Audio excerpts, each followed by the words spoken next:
All right. This is Tailspire. Something we might use. Steam-based computers will need a little bit of juice, but as you can see, I stole somebody's community content. Looks reminds me of the bastard. Stole something here that's very much like the desecrator. You can see it, little wheels on it and stuff. I know it's a little dark, a little machine on it. And then if you come in here and the captain, you got Lauren's already taking control with her Wednesday character. She is now the captain. But this is her token that can move around. You want to go hopping around just so people can see it? Oh, sure. Beep, beep, beep. Oops. There we go. And then also, I'm just going to show off the physical dice, or 3D dice. Yeah! You know, roll the 19. You know, throw it at her token, Frogger. Rude. I just want to give you guys a teaser and see if something we might want to do in the future. Yeah. I might be getting hello Riley. I might be getting Tuesday. I'm gonna tease Tuesday, and this is like one of their spell jammers essentially. So I'm streaming right now, and just so I can clip it and send it to him later. Yes. Welcome. I'm all done with that though, but That's super cool. I love it. Yes. I love it.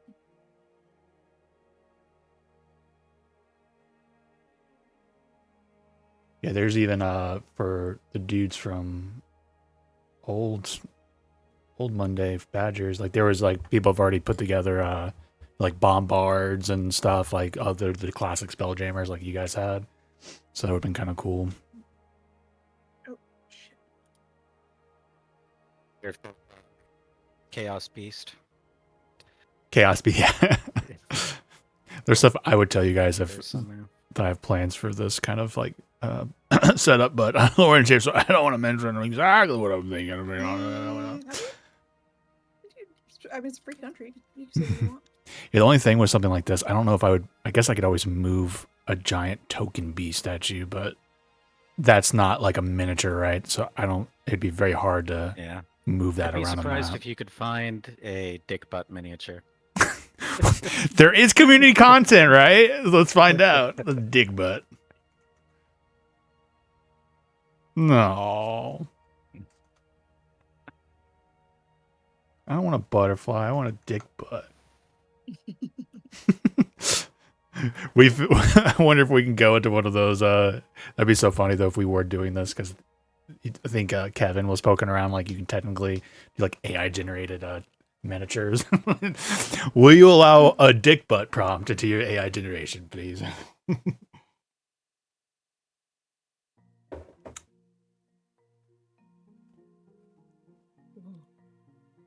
Oops. Oh, that's cool. Okay, I went down further. You like see all the bedrooms and stuff. Yeah, man, the community's so good. So much of the stuff is so people take their time and really build them. There's like a bajillion little rowboats down on the bottom.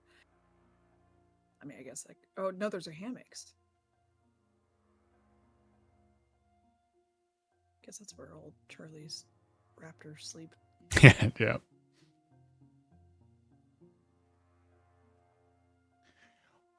Yeah, this is really cool. You know, got a little storage area. Oh my god, there's what is that? Why is there is that a statue? Let's see if I double click. Yeah. I guess like right here. You see the little gesture tool? There's a statue of a man in a box. Funny enough, for some reason I can't like get to you. Oh, I guess I don't have Cora down there. Ah. I was using like the little ruler thing to go down below. Yeah, I think that. Well, actually, do me one quick favor. Will you go in and ping what you're looking at real quick? How do you ping? Oh, there we go.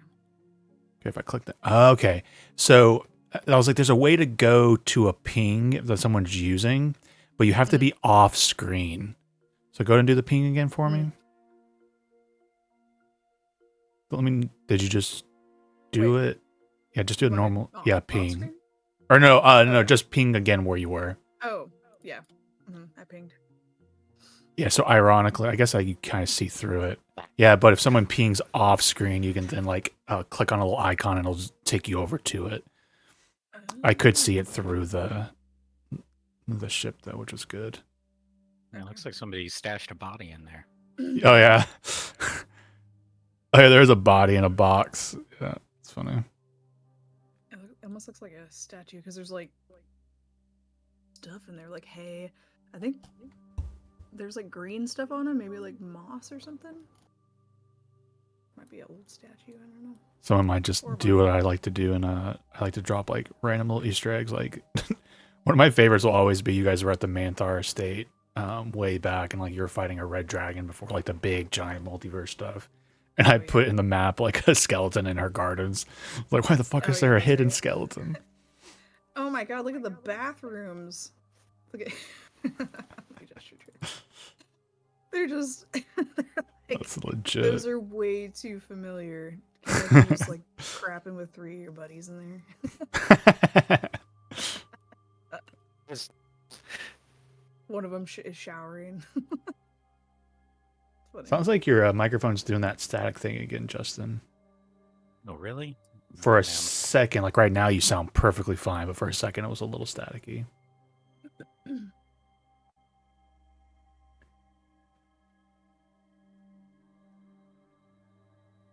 Oh, there's a little bar. And you, the two of you, Riley and Justin, you guys had kind of poked your heads into Avernus, and I literally on the top of the ship.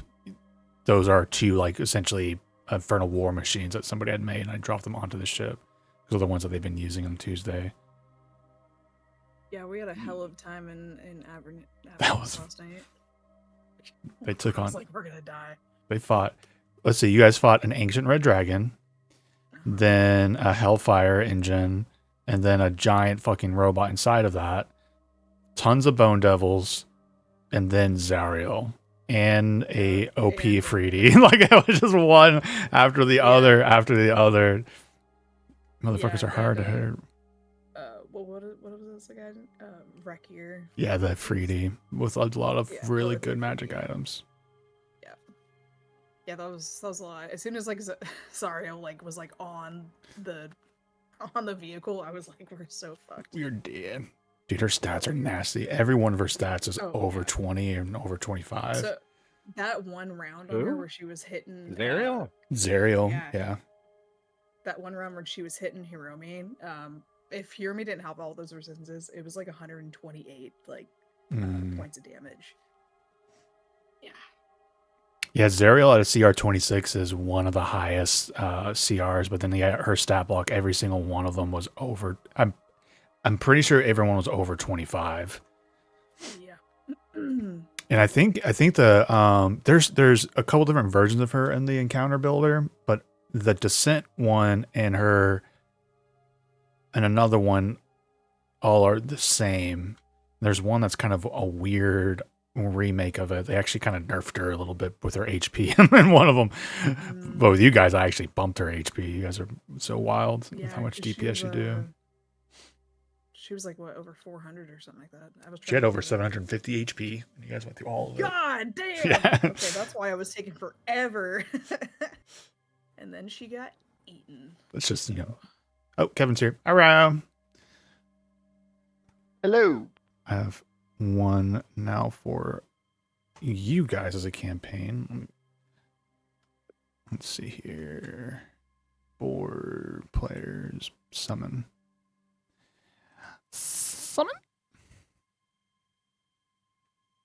So this I kind of just found, but somebody has this is Waterdeep and kind of like a miniaturized version. So at least it's something we can, without like the 2D map handy. You'll see weird tokens like the cats and stuff. Those are like supposed to be, if you tab over them and you're close enough, they'll tell you like, oh, that's the North Ward. They're place markers for names and stuff. But then I do have you guys on the map over at Troll Skull. Do I have to hold it? Over here. Whoa. Oh, I see. Okay. Because I wasn't able to like zoom in, but okay. I made you like this. You know, Yeah. this is just more of a Where's course where are we already? at? Yeah, the one little quirky thing about this program is like, so I had you big here, and then when I put you on the bastard, it keeps whatever size you are at. So I had to keep Okay. it really keeps true to your miniatures as like a unique thing, no matter Gotcha. where I'm manipulating them. Gotcha. That's cool.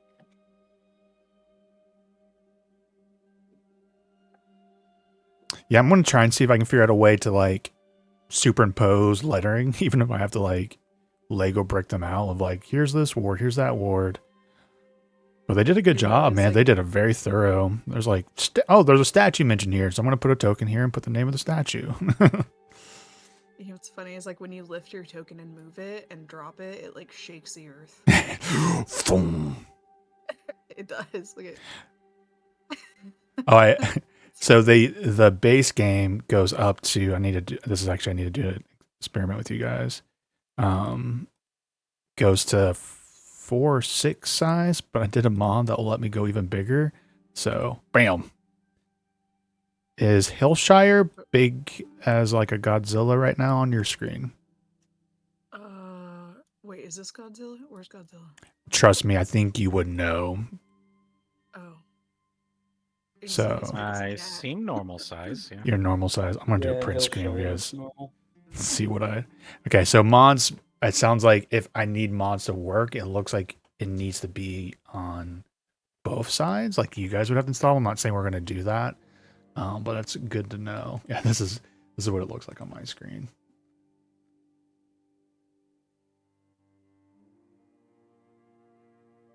Oh damn. Oh god. So that's a little disappointing. Maybe there's something in the settings I need to turn on or whatnot. Oops. I've come for you, sloppies.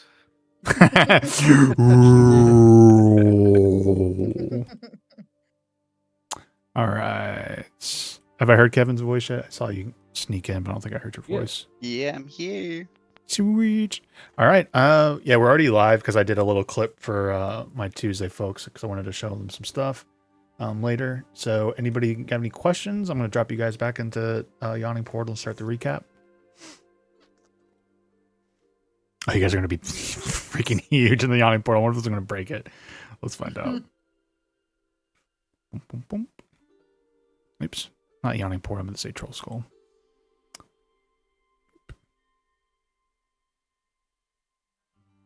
All right. It's players and summon. All right. I'm going to redrop your tokens, but now they'll probably be big. Yeah.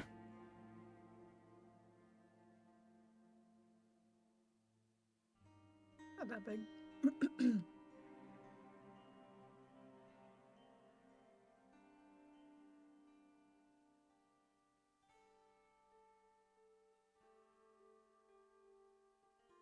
I wonder if I can make what I'll end up doing is like, oh, I'm going to make new unique tokens for you guys that are just your Waterdeep map giant versions. But cool. I dropped you your new tokens right outside the door here. Okay. Sweet. Your usual I ones. like the little dynamic lighting. It makes it seem Yes. more. It- There's no electricity. Yeah, the atmospheric lighting in this game is excellent now that I'm getting a feel for it. All right, so last time you all got all sorts of fun little information, especially for Cora's stuff. Namely that her family's in the thick of it, and unfortunately she lost one of her brothers. And kind of reeling from that, she wanted to go and exhume his body and figure out how he died, knowing that he was in the middle of the cult and all this weird cult activity. So she did, and you all went to the City of the Dead and to Pauper's Hill and found his body, which indeed did look like it was ritually killed. One odd detail that Cora did notice is like both of his eyes were like plucked out, which is not normally a Cyric thing that she's aware of from her old cult activities. So that was an odd detail. You had disturbed some graves, some skeletons rose, and a wraith, and we had a little bit of a fight, and you guys handled them really well. I thought that was a fun first look, run with combat in the system. I liked how Graph, or in this program, I liked how Graph was able to jump up top and you really use elevation, showcase it very well.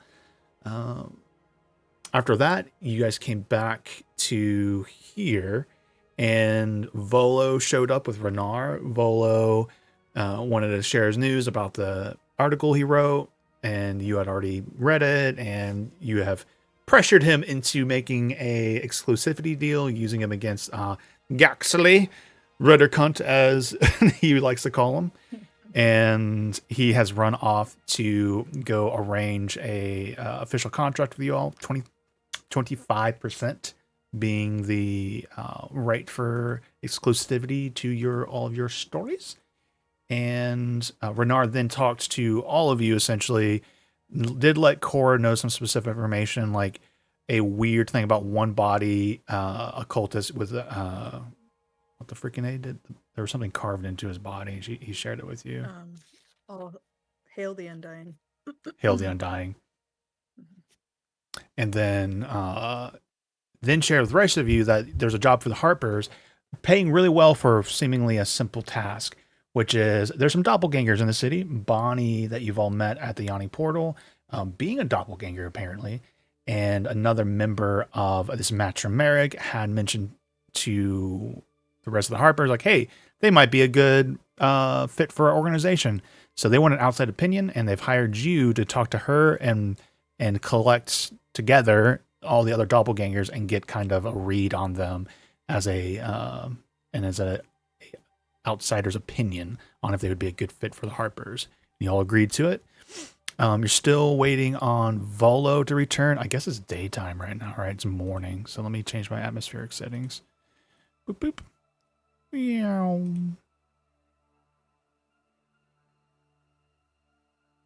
Did it update the date? I think it did. Mm-hmm. Cool. Let's do this. Let's do this. There we go. Boom, boom, boom.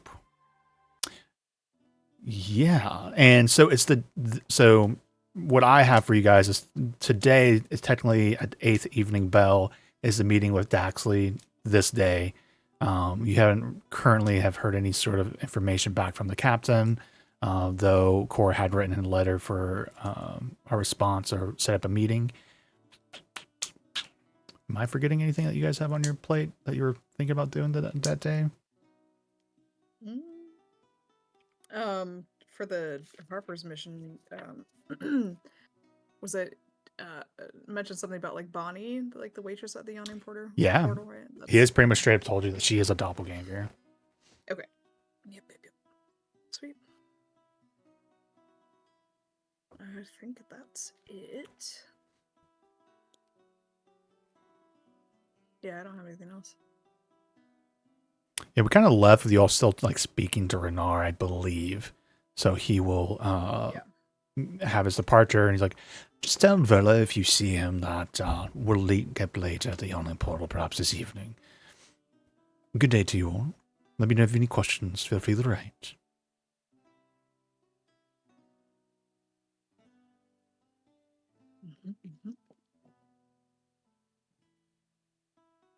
All right.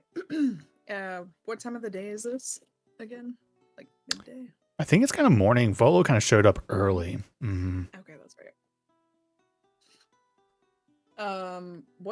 What time did Graf agree to meet Gaxley?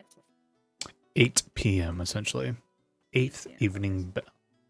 Are we 5 days or 6 days from construction being complete? Or pretty renovation? sure I updated it for this one on this new day. Maybe I didn't. I think I did. It's 8 out of 12 days so far. Okay, 8 days. Yeah, so 8 days until.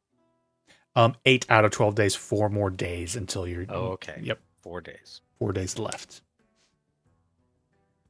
And yeah, so you guys are in the middle of as more of the construction, the contractors are moving around, finishing up on certain tasks and items and such for you. And Volo came back, right? And we signed the contract. He has not come back yet. Oh, yes. He has gone. Renard then stayed behind, talked to you, and then he just left. Assumingly, he's going to have to travel across town, so it's going to be a couple hours, quote unquote, until he gets back. I can fast track that. I just don't know if you guys want to discuss what you just learned from Renard and whatnot, because we're at the tail end. Right, yeah. Well, it sounds like a good money, but I don't know. These doppelgangers, they creep me out. I don't know if I like working around them. It's like being catfished all the time.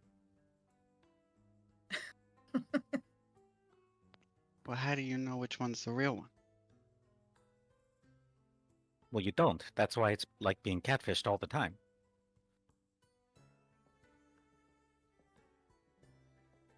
Well, it's not like we exactly have to work with them. We just have to talk with them. It's the Harpers who want to work with them.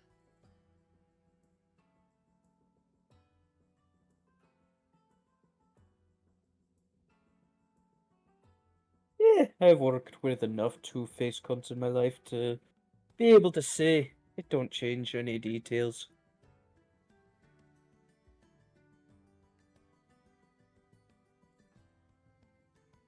So I guess we do have a few options as far as what to do.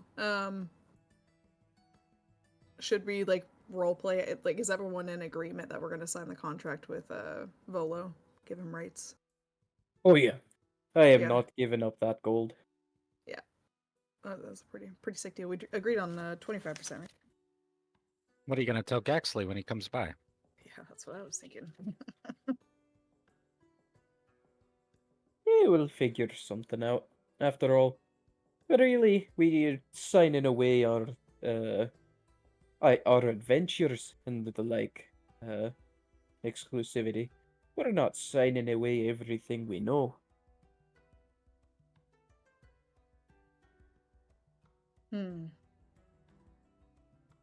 What are you trying Kind to of. say? You're going to do some adventuring without the rest of us?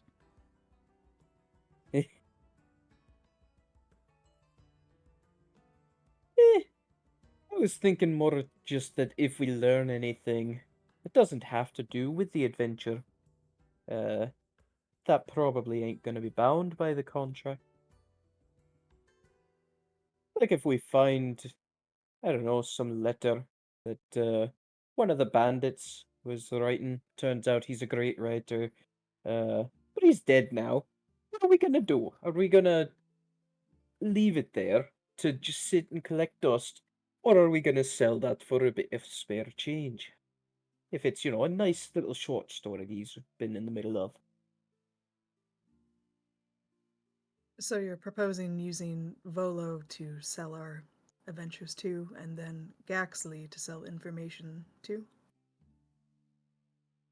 At least in this case. I'm all for whoever is the better pay. So, our Ghost Riders will actually be ghosts. Yeah?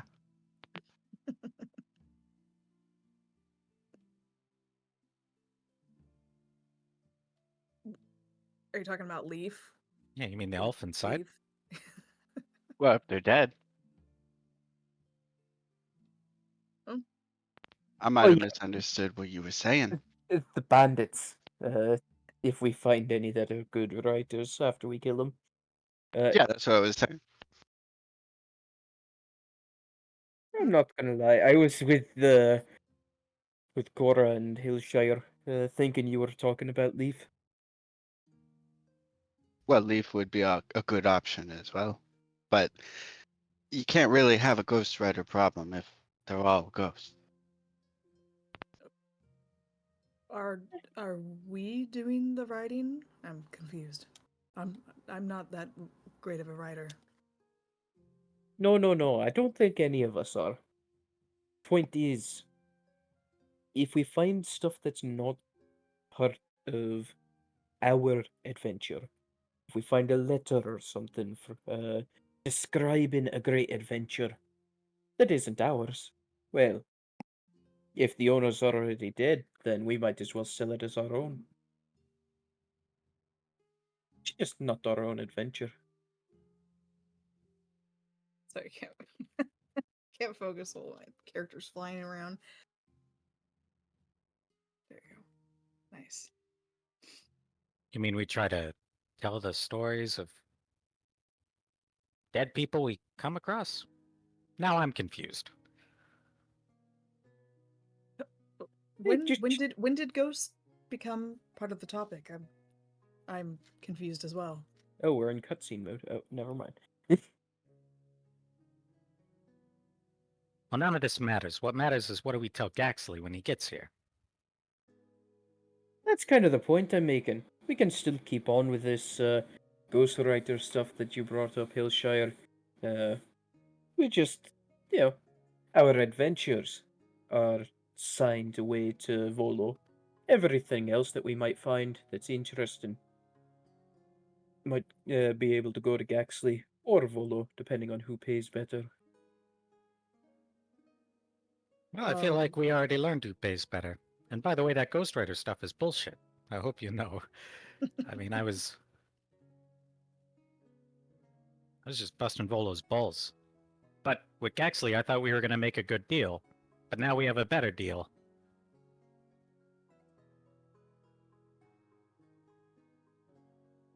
And also, Graf, you keep saying we when we deal with Gaxley. As far as I remember, you're the one who invited him over.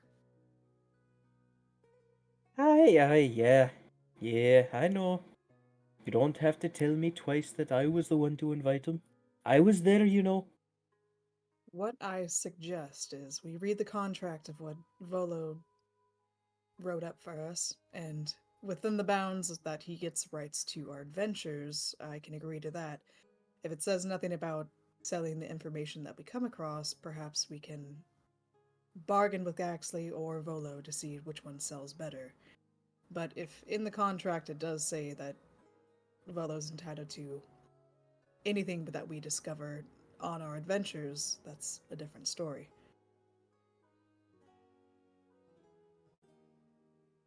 Aye. However the contract is written.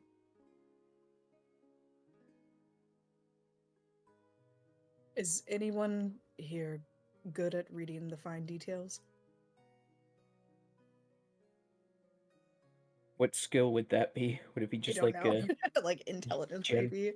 Uh, that would be what I would think, but there'd be an Maybe investigation the or fine. maybe like a history check or essentially something intelligence based. I would allow, I think, a history or an investigation for a contract review. Cor is not good at that. either is Graph. We need someone to Yeah. read the fine print. Neither does Hillshire. Maybe he has like Dunning-Kruger and thinks he's really good at it.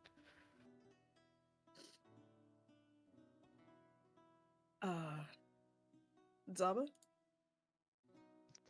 I'm good at piecing things together, but as for grasping the big picture, not the best. All right. Well, maybe if all of us work together, we can read the contract. I get the feeling that Volo, he wouldn't screw us over, but he has a way with words. He could be twisting them in some way.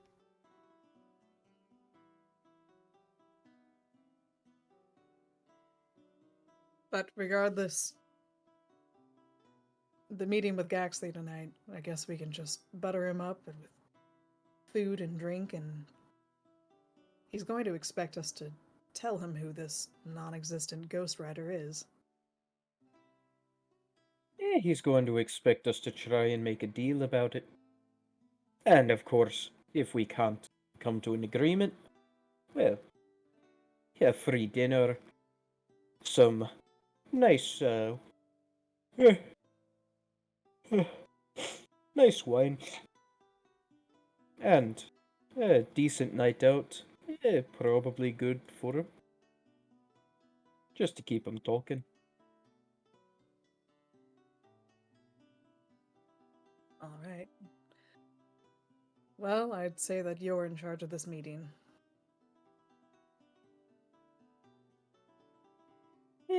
Works for me. There's a Yeah, knock I at the would say- door. Oh, yeah. What was it? A knock at the door. Oh. Great. Is anyone there? Hello? Anyone here? Hello? That's not Bolo. Hello there. I don't got a little mini for him or anything like that. There's a little boy there, and I got a letter for a Cora. Cora. Is this Trosco? Yes, this is Troll Skull. Here's your letter. I was real quick about it. It's a little boy, maybe 11. Real quick. Oh. Yeah, she'll fish out like a couple coins, give it to him. What kind of coins are it? Just take a gold. Yes, ma'am. Do you got anything you would like delivered? I'm back No. in about an hour. And I'll have something for you to deliver. Okay, I'm gonna stay right here. If you'll pay him gold, if you're hiring, I'm gonna stay right here. Okay, I'm just stay here. Okay. Yeah, that gold pays for the next few deliveries. by the way. No, that wasn't a part of the agreement, sir. She gave me the gold out of a tip because of my good hard work. What is a gold to you? It's like 6 months' wages? Oh yeah, sir. I just paid for me and my pa and my mom. We'll be out on our luck, good sir. Now we're gonna be good for a good couple months now with your generosity.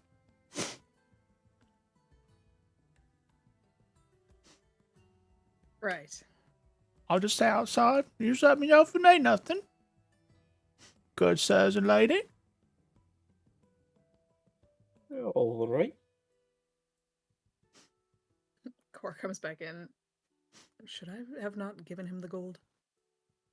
He's sticking his head through the window, see what you guys are up to.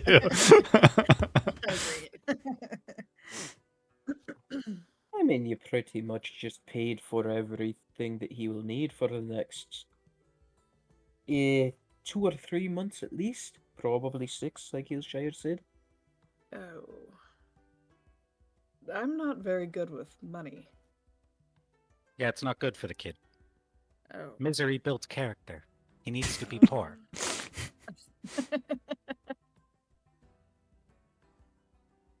Sure. I suppose. Cora looks at the letter. As a guy, It seems to have the official WDG upon it, and inside there is a briefly handwritten scrolled letter available 4th evening bell today from Captain Staggett. 4th evening. Okay. 4 p.m. Okay. 4 p.m. I'll write that down. So we got 8 p.m. with Gaxley, 4 p.m. Daggett. Okay.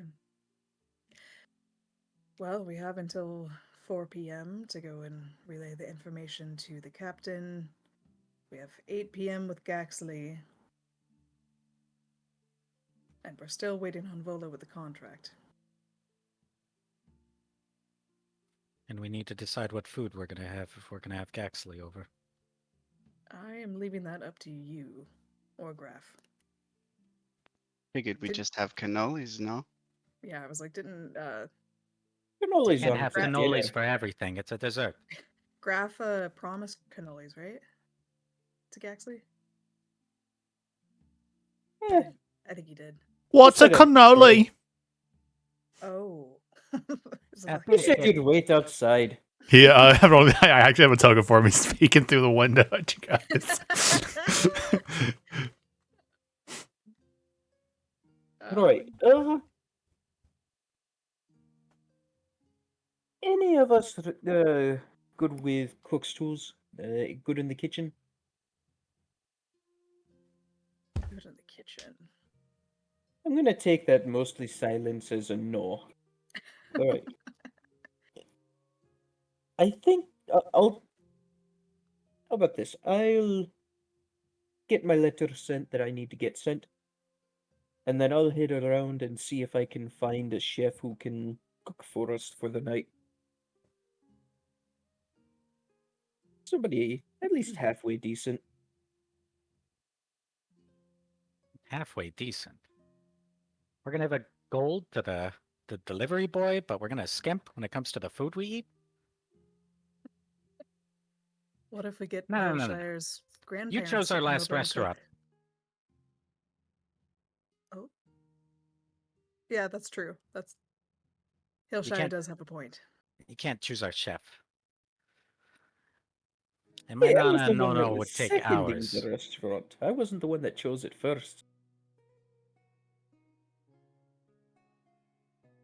Well, if someone wants to head out and try to find someone to make food, could we order takeout?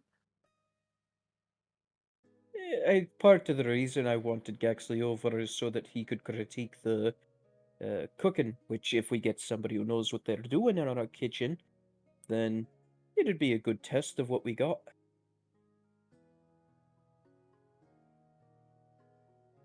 Plus, if we can find a good chef, then maybe we can just hire them on permanently.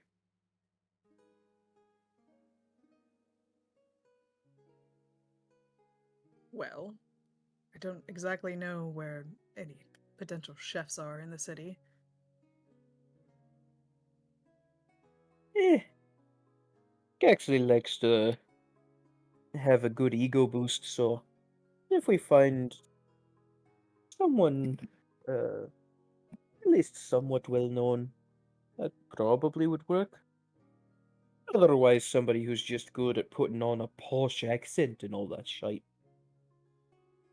Make him think that he's some noble chef or some such.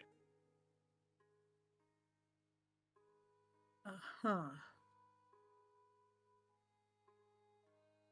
Well, where do you suppose we start?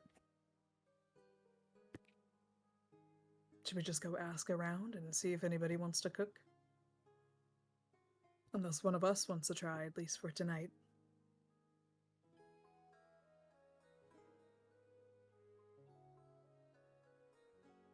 I I can mean, I only could speak. try. I have some recipes from my nana, but the pomodoro alone would take 10 hours. I would need to start right now. 10 hours. Is it really that dire to have, I mean, very good food for Gaxley? I mean, we have meetings later tonight. 10 hours is probably a little overkill.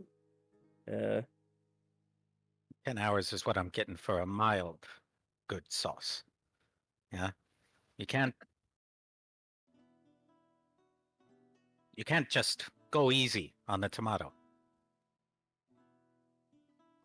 How about we get him slappies? I don't ever want to hear that name again. Actually, Zaba, you got the newspaper, right? Let me see if he's reviewed it. Did you not sleep so well last night, Graf? Here you go.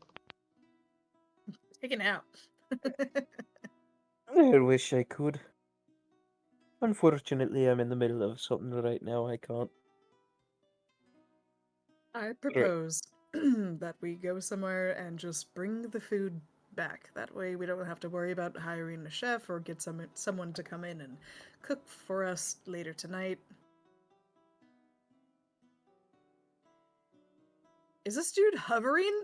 That freaked me out. The kid outside of the window, do you see him? Oh, I saw the base. I never saw him. Yeah, he is just hovering The there. base just scared the hell out of me because I was like, what is that moving out there? Oh my god. Is he levitating? Okay. Is the kid a really good cook? This kid. Can you imagine we have like an 11-year-old chef back there with a little hat that's as big as him? Trilla's muted. Oh, that's the flying animation to make him look like he's creeping through the window. Yeah. I can't cook, but my uncle can cook. Oh. Well, there you go. Maybe we can bring this boy's uncle to come in and cook for us. I Uncle don't trust this Gravel boy. knows real good cook. Don't know why I'm getting. I can't see if I can hold on to that. It's gonna turn country, and I don't want to be country. That's why I don't do British or any sort of accents because I can't hold on to it. Anyway, he's shutting up.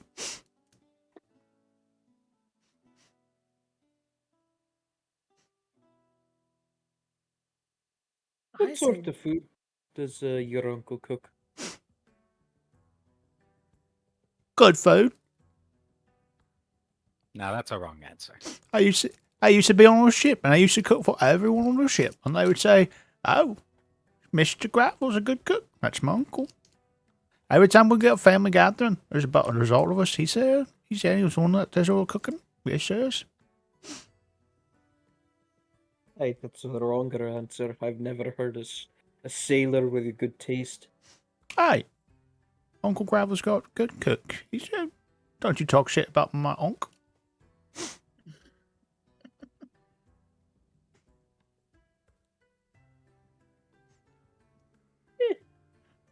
I think we can probably find a good cook amongst some of the people in the neighborhood.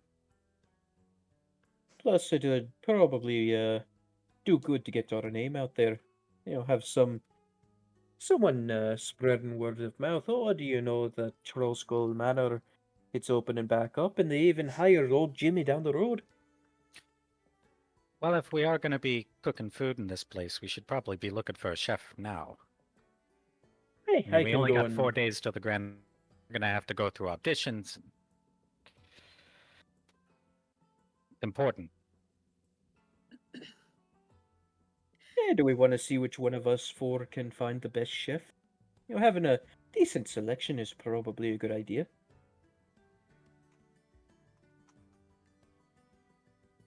it would be between the three of you. I'm fine with whatever chef you choose.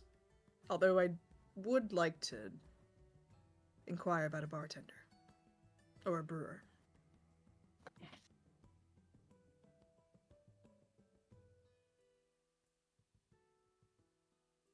Maybe we could look up that brewery we found in the sewers. Buy some of their stock.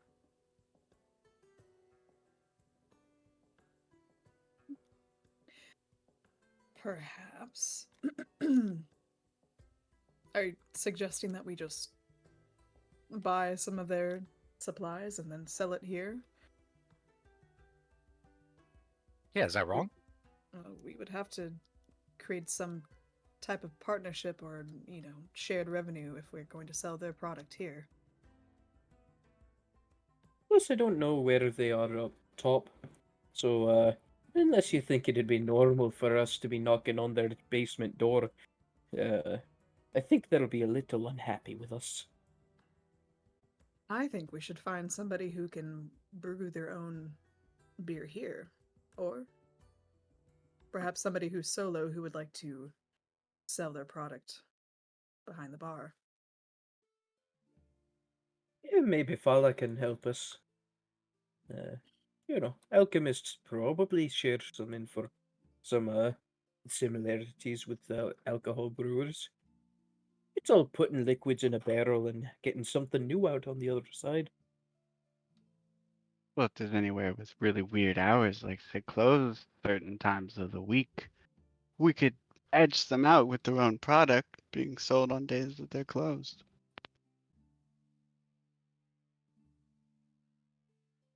Do we know if there are certain days where they aren't open?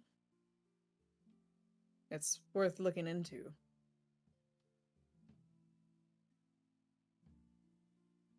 Meanwhile, I suppose we have some time before Volo gets here with the contract. We have to make sure that we read that over, and then we could spend some time looking for a chef or a brewer before a 4 p.m. meeting with Staggett.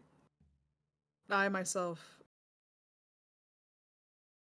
I want to go to the temple again, the big library building, see if I can scrounge something up about the cult rituals.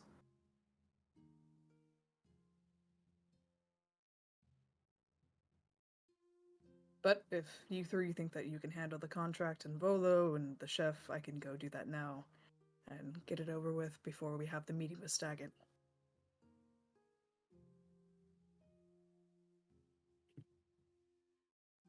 Who told us about the eyes being missing, connected to? Well, did we find a connection with that? No, I think We it just was just yeah, we discussed like I was like I couldn't remember what the symbol of Xanathar's is because above table we know there's an eye motif there. So we did nail down what the official like symbol of the Xanathar's Guild is, which is a circle with like little sprockets going out of it. Not necessarily an eye, but it could resemble an eye. I think that's it. I Yeah, don't I think you guys have remember made any sort of somebody- connections. Okay. Yeah, I I think remember we're just kind somebody of- mentioning Xanathar's. yeah, that we were wasn't- just kind of fishing for something like we're trying to like think back like, oh, have we come across anything that involves eyes, and then that led to the Xanathar's Guild, but we didn't. There was like no correlation or like we didn't make a connection with them.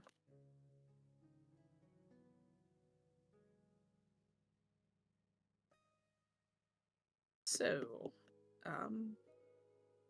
I guess I will leave it to you three to handle Volo and the contract. It's not like I'm very good at reading them or the details anyway, so I might as well go to the temple of Ogma. Ogma, Ogma? lava. Yeah. Okay. What is it? What is it called again? The fountain, the font of knowledge. Fountain font. So are we all gonna meet up at 4 at Staggett's? Well, I don't know that this would. I don't plan on being there for most of the day. I should be back in a few hours. Yeah, we got about 4 hours, I think. I think it's still like morning time, right? So it's not even noon yet. Yeah, it's morning. In that case, even more. Yeah. Well, if we have time and we're not doing anything until Staggett's, then I'm gonna go out and start searching for our chef. Somebody who cooks real Kalamchano cuisine. Did you just drop a Column Shan reference in there? Yeah, 'Cause- Kalamchano. Yeah, that's really fucking excellent. That's on point. That's for those who don't know, that's actually an in-universe Forgotten Realms like race of people.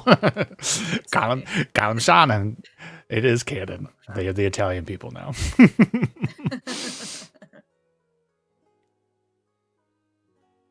I did it.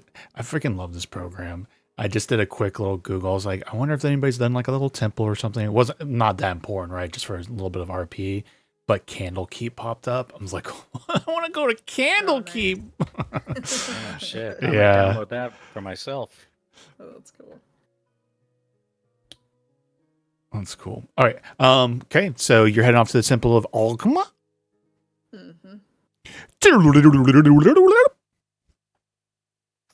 And I kind of figured that this would be like during the time that like Volo would either come back and then they would handle the contract and that kind of stuff. Can I help you, miss? Yes. Is it the same lady from last time? I think it was. We've never met. I am a man. Oh. A younger man. Ew. Okay, no, never mind. Long hair, dark. Okay. A young elvish man. Hello. I'm actually here to do some research. I was hoping that you can help me find something.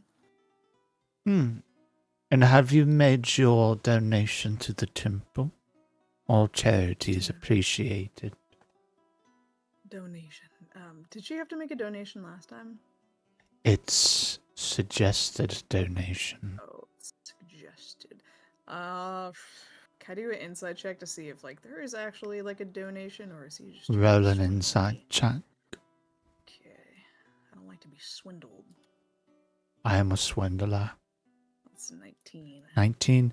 You do see like there are like donation charity boxes for the temple. You know, they got to run off of something. So there is like maybe you didn't see it the last time you went through, but there is a like suggested donation for the usage of the library, but it's not necessary. All are welcome here. She would like go into her coin pouch again. She's like, now that she's like doubting herself after giving 1 gold coin to the paper boy, she'll just drop like 1 gold in there. Your generosity to our god is appreciated, and he gives you a little bow. Now, what knowledge do you seek in the halls of Ogma? Last time I was here, a woman helped me find research on local cults in Waterdeep. But this time I have more a narrow focus. I'm searching for cults that involve the removal of the eyes during a ritual. Removal of the anything eyes about- and rituals. And anything about the term Hail the Undying. Hail the Undying. Very well, I can get this research going for you. If you could go ahead and roll an investigation check at advantage for me, I'd appreciate it. God. Okay.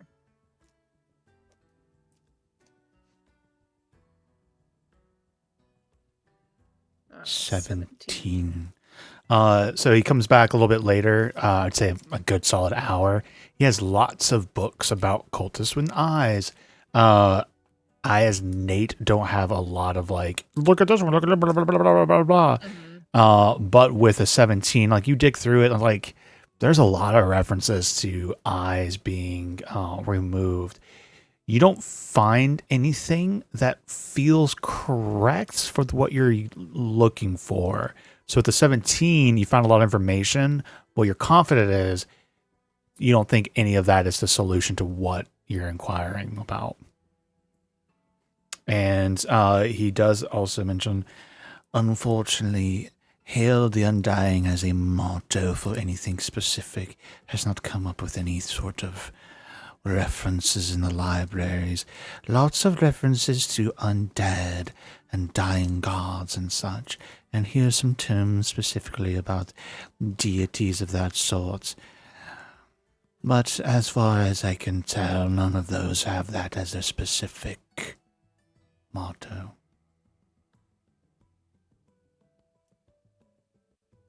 Okay, hold on, sorry. Just writing stuff down. Then have you personally heard anything about it? I'm sure that you're quite the scholar yourself. My expertise is not exactly on the cults, but I knew the section well for cross-referencing. I do not know anything of this sort. I apologize.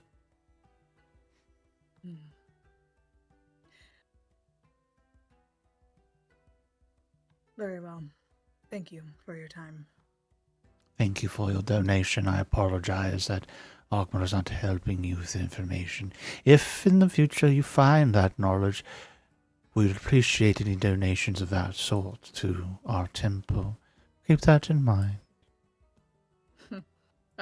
She like turns to leave and then kind of like stops and thinks about something for like a really long moment before she turns back around. I was hoping I could research something else, and it may seem a little suspicious, but is there any research or books that you know of someone increasing their own individual power, whether through the arcane arts or through deals? You're looking for general information on those who make pacts with deities and other entities? Yes, or artifacts, something to... Yes. Art, can you please provide more information what you mean by artifacts and the connection? Maybe not so much artifacts, but more along the lines of a pact or a bargain, a deal.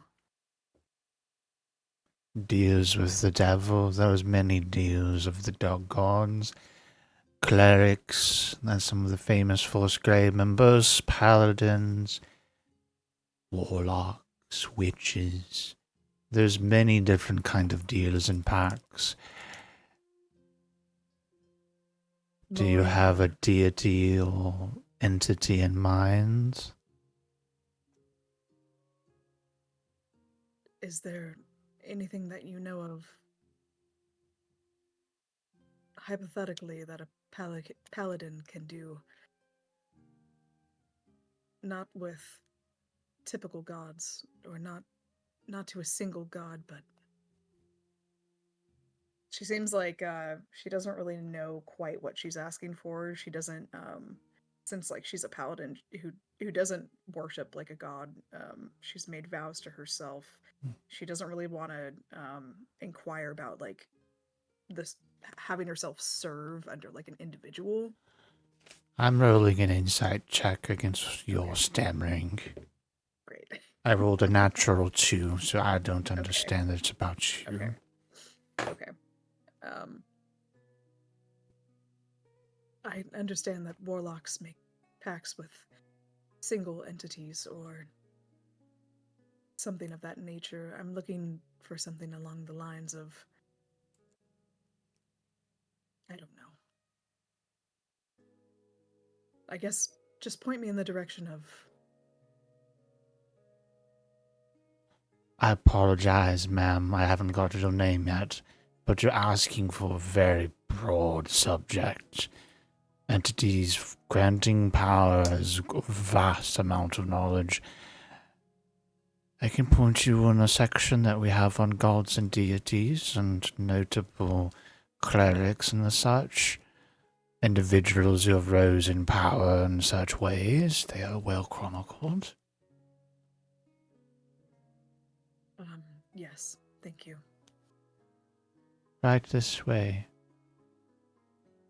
It leads you to a section chronicling individuals of note who seem to have had connections to gods and other entities of the sort. So, you know, what we would think as clerics, paladins, warlocks, and everything in between. She would lean more towards like the paladin aspect. I could roll an investigation check. But you are looking for information on paladins who don't serve gods. That's literally what you're, Yeah. power from the self, yeah. So 15. you're gonna have to do a reroll because this is not an advantage because you got the advantage because he was helping, but he's kind of left you here, so now you're just kind of skimming through the information on your own. Investigation. It's not a tough DC, but yeah, you don't have the best rolls right now. Yeah. Unfortunately, you don't find anything more specific to something that kind of feels like a paladin. Okay. Without gods. Yeah. Right. I'm debating. I think I'm going to use my regular inspiration to reroll again. Okay. Because I used my sloppies last. Sounds so weird. Okay. Hey, 14. You find references within this section to like outsiding, like things that bump up against this kind of knowledge base, things that are like paladins or clerics, but no D&D or D&D, no deities are involved. And so you're actually crossed over to a different section of research, notable folks. And it's like more of an exploration on magic in general and how it can be manifested in different ways. You find this interesting treatise by a scholar. I kind of want to do something a little weird here. Mm-hmm. There's no pressure here. I don't know if this would be in character, but Justin, can you ever see Romuald ever having written any books and explorations and stuff and maybe published? Putting on the spot, no is a totally fine answer, but it's like I feel like he would have a curiosity here and such. Are you here, Justin? Yeah, I just remembered that I had push to talk turned on. Yeah, probably stuff would definitely be submitted to like Candlekeep and stuff like that, but uh who I do know was already writing a whole lot of stuff though was Orvex. He was already Ooh. writing on all our material. Hmm. Everything Rabia would want to publish. I just think it would be funny if Orvex was like already ahead of him. Well, the weird thing is that Orvex, what he witnessed with the Badgers, somebody, I don't think, I guess Tingles would represent a spellcaster who didn't have like a deity connection. And then what does it mean to be divine and stuff. Yeah, so maybe Orvex did end up writing. So you find, I don't remember what Orvex's last name is, if he even had a last name. You find an interesting writing, something published a couple years ago by someone named Orvex. And it's a very in a list of table like other works by Orvex. There's like a long list. You see some interesting topics about Chultan history, like a big like 4 or 5 books that he's rolled about Chult as a country and its history and such. And there seems to be like the glib covers on there. It's like, from the world-renowned traveler, interplanar traveler Orvex comes a deep dive into the ancient lost city of Amu and the Chultan and his insights into what happened there. But then you do find the book that he wrote is an exploration on magic in relation to different people and different beings, but with an emphasis on it not being from deities. You'd see one where a long big chapter about bards and such, and then he starts diving into this kind of philosophy around magic. And I kind of like the idea, Justin, that he quotes Romuald here, because he probably would poke your brain about what you thought about especially how weird Romuald is when it comes to his interactions with magic. Do you think it'd be fair if like Romuald's quoted in it? Yeah, yeah. Yeah. Great. He's like consulting with a interesting wizard of named Romuald, that sometimes magic is just sheer personality, willpower. This is strong base of personality can, through certain people, whether there's philosophy of genetics, just knowledge based, the cleverness of the mind to recognize the willpower and push through it. Some people do it instinctively, other people don't. But there's a whole treatise about just willpower and how I think what would you be circling for a little bit closer is binding through their own willpower to oaths and such. And so you do see that they explore the idea, the two of them, of people through their very willpower can bend the weave and to kind of lock themselves into some sort of powerful oath. But it's not necessarily to anyone. It's just to the fates themselves, to the weave itself.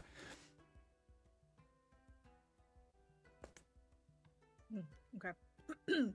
Sorry, my computer restarted. So basically, like what you just said, as far as like binding themselves like to the weave itself. Yeah, and so there's an exploration of certain people, certain paladin-like figures who their existence was defined by their oaths and not to gods, and just their willpower and their ability to kind of bend the weave to bind themselves to these kind of oaths.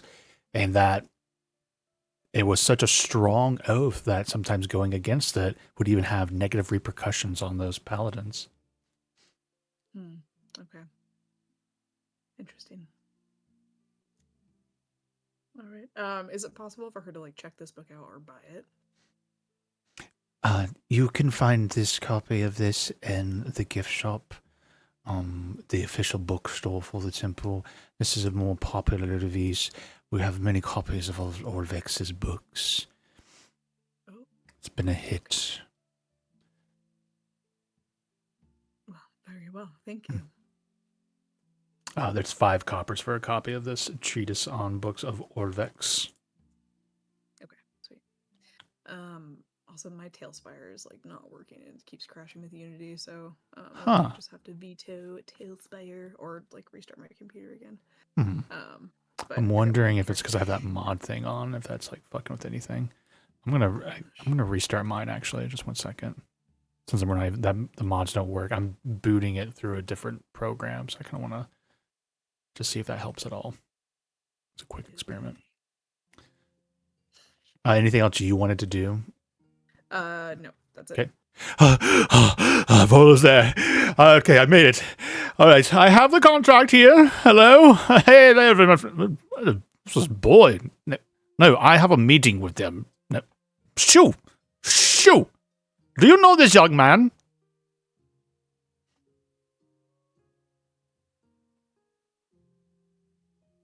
Yeah. Granted, we told him to go away for a little bit, and I'd have something for him to deliver in an hour. You told But me to wait here until you got something, you son of a bitches. no, I said go and come back in an hour. Well, I'll she's have the one that something gave for me you. a gold and she said to stay. So I stood. If anything, probably should have followed the lady. She's the really nice one. You know what? I'm going to go follow the lady. And then Cora, the little dude, is just like shadowing you in case you need anything else. So he has actually followed you back. So like you leave, Volo shows up, and the little boy then runs off chasing after you. So you have that little messenger boy tailing you. All right, so I have the contract and agreement here. Oh, okay, I'm sorry. I was a bit of a mad dash across the city. There we go. I'm going to set it down here upon the table. You take your time, review it. Do you all have any ale or anything of the sort yet? Graf grabs the bottle of elven whiskey if we have any left. Ooh. He does not, however, pour Volo a glass yet. Is this from... Ooh, is that the Neverwinter Woods? I thought we could make a toast once the everything is all signed. Oh, fine, yes. Take your time. Read it over. 25% as we agreed. Oh, put me in a corner, but that's fine. Can Graf insight check Volo to see if he may have hidden something in the contract? You can insight to see if he's nervous or anything. I will like to do that. Insight 16. 16. He seems to be anxious, but perhaps that's just more about needing, muscling out his competition here and making sure you guys aren't changing your mind about your own deal. You can see he's just kind of anxious until the contract is signed. He knows a deal's not through until there's laws binding it. Oh, and as you can see, Cora's not here, but she told us to handle this for her. So, Oh. as far as we're concerned, that's effectively our signatures is good for her as well. I need you to roll a persuasion check on that. Funny thing is, I thought that was actually what she was saying. No, Like, I know that this she isn't did, but now deception, but now we're realizing like, oh, this is a binding contract. So with a 15, he's like, that's fine. That's fine. I don't believe Miss Cora would be keeping her out to sell her own individual stories on the side. Hope you don't use it as a loophole. worst case, we can just drop by later and have her sign on it. Oh yes, that'll be amazing. Actually, let's go ahead and agree to that. I would like to make sure that we're not leaving any loose ends. All right. Let me see here. May I read the contract in Yep. yada yada yada investigation or intelligence or whatever? Yeah, as far as I'm concerned, all three of you can do a separate roll of your own of investigation history as you read over the contract. Oh, Hillside's not there. Oh, that's right. You left to go shopping for a cook, right? Mhm. Oh yeah, I forgot about that. Yeah. So we will all agree also that we'll get Hillshire decided. But if I start with yours and Nizaba's, perhaps that'll be a good start. I got a 16 on the investigation. Zaba, would you like to roll a history or investigation check on this contract? Looking for any funny business? Absolutely. Can't let anything go unnoticed.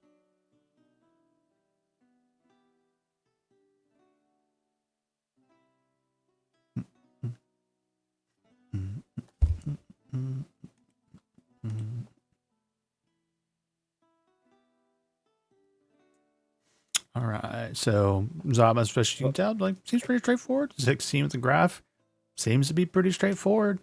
Unfortunately, you missed the part where he's asking for your soul, and he's actually a devil. So, joke's on you. But no, seriously, with a 16, it seems to be in order. It's just a 25% on future stories with exclusive rights to a unknown party of adventurers. Doesn't name it respectively by name, but then the very tiny little fine print, it's just like, these are your names. I had to put them in a legal document, but please know this is only for legal binding moments.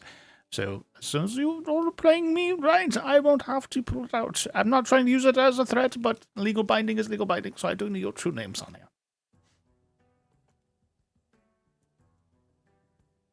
Graf will sign his name, and then just in a corner or something,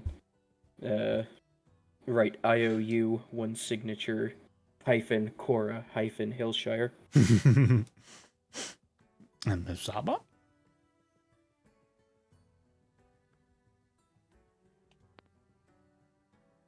Hey, I.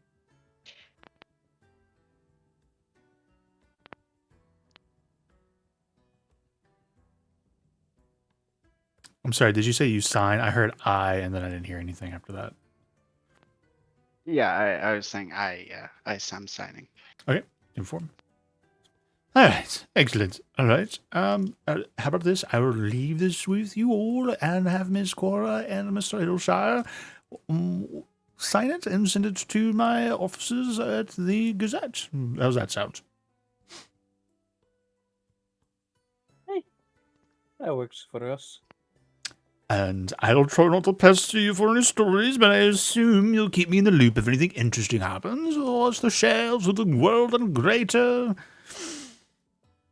Any scoops on the adventure? Anything you would like to mention now, or should we come back to this later? We're in the middle of something. We'll let you know once we got more Ew. info. Any teasers for it? No pressure, but any teasers? Any teasers? What do you think? The teaser is that it's something the gods are looking away from. I think you just hardly put yourself a good tagline for whatever this is. You are right, Mr. Graf. Oh, danger that the gods are averting their gaze to. How did you put it again, Mr. Graf? Say it again. The gods are looking away from it. The gods are looking away from it. Okay, well, I'll leave it to you all. It was a pleasure. Renard's gone? Where's Renard? Oh, I think he said he had some meeting or some such to go to. All right. Well, I'll leave you to it. I'm so glad I popped in and said hello. Everything's looking great. Please send me an invitation if you have a grand opening. I want to be here. All right. Oh, of course. Well, doodly-doo. He's gone. All right, Hillshire, I need you to roll yourself maybe an investigation check. All right. The Or plan or is just to survival go... check.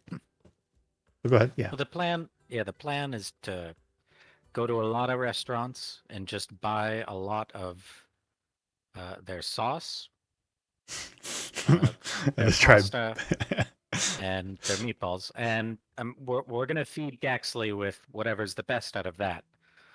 And then I'm gonna contact what is the best though. And I don't need a crew, just one of them. Okay, so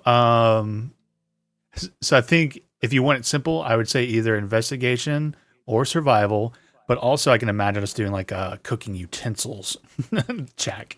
So, have we I said don't that think I Hillshire? have a Yeah, cooking- No. I this don't is think one of those instances where your RP is developing that storyline. So I think Hillshire would have cooking utensils and proficiency in it. Let's see if it has what they say in for cooking utensils in the new player's handbook. Boom, boom, boom, boom. Let's see if it gives like guidance on what modifiers and stuff. I'm usually still flexible, but I'm just curious what it says in the book. Yeah, but Well, I'm give yourself. checking. I might be able to just change by the day, or is that just weapon mastery? Sources. Player's handbook 2024. Boom, boom, boom, boom, boom, boom. Tools. Until I bring the check, you make them tools. You have to. So then, cooks utensils as based off of wisdom. Boom, boom, boom. Yeah, so wisdom plus your proficiency. Yeah, the suggested things you can utilize with it is like improve food's flavor with a DC 10, or detect spoiled or poisoned food with a DC 15. Do you have proficiency in history or survival? No. Because the weird That's fine, though. weird rule with tools, like if you have like a skill that can go with it, you get advantage. I'm like, I'm kind of seeing either of those being a part of a cooking skill. So trait rolls, but yeah. So either survival, investigation, or cook's utensil check. And the cook's utensils wisdom plus proficiency. Where would the utensil check be? Oh, we'd have to probably do a manual one for you. You can actually in your skills tree there at the bottom. If you manage, you can add like a custom one. I can do it for you if you want, or if, but no. No, I think I'll just let me see. You should be I'll able to do it set in it. a bit.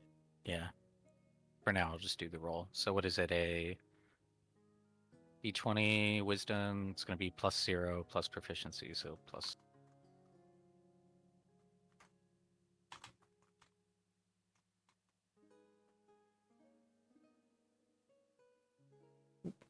I just dropped one in for you real quick, so if you refresh, you'll see cooked utensil down at the bottom. But 5, it's taking you longer to try and find anything that's good. So let's just turn your failures into just time allotment, right? So with that, a +2 plus +2 for a total of just +2. So 7. Yeah, so unfortunately that won't be enough for 1 hours of you haven't gotten lucky in your first hour. So I'm gonna essentially, you tell me if you want to go for another hour, we'll do another roll. I don't have anything to do till 4, so Yeah. might as well go for another. Okay.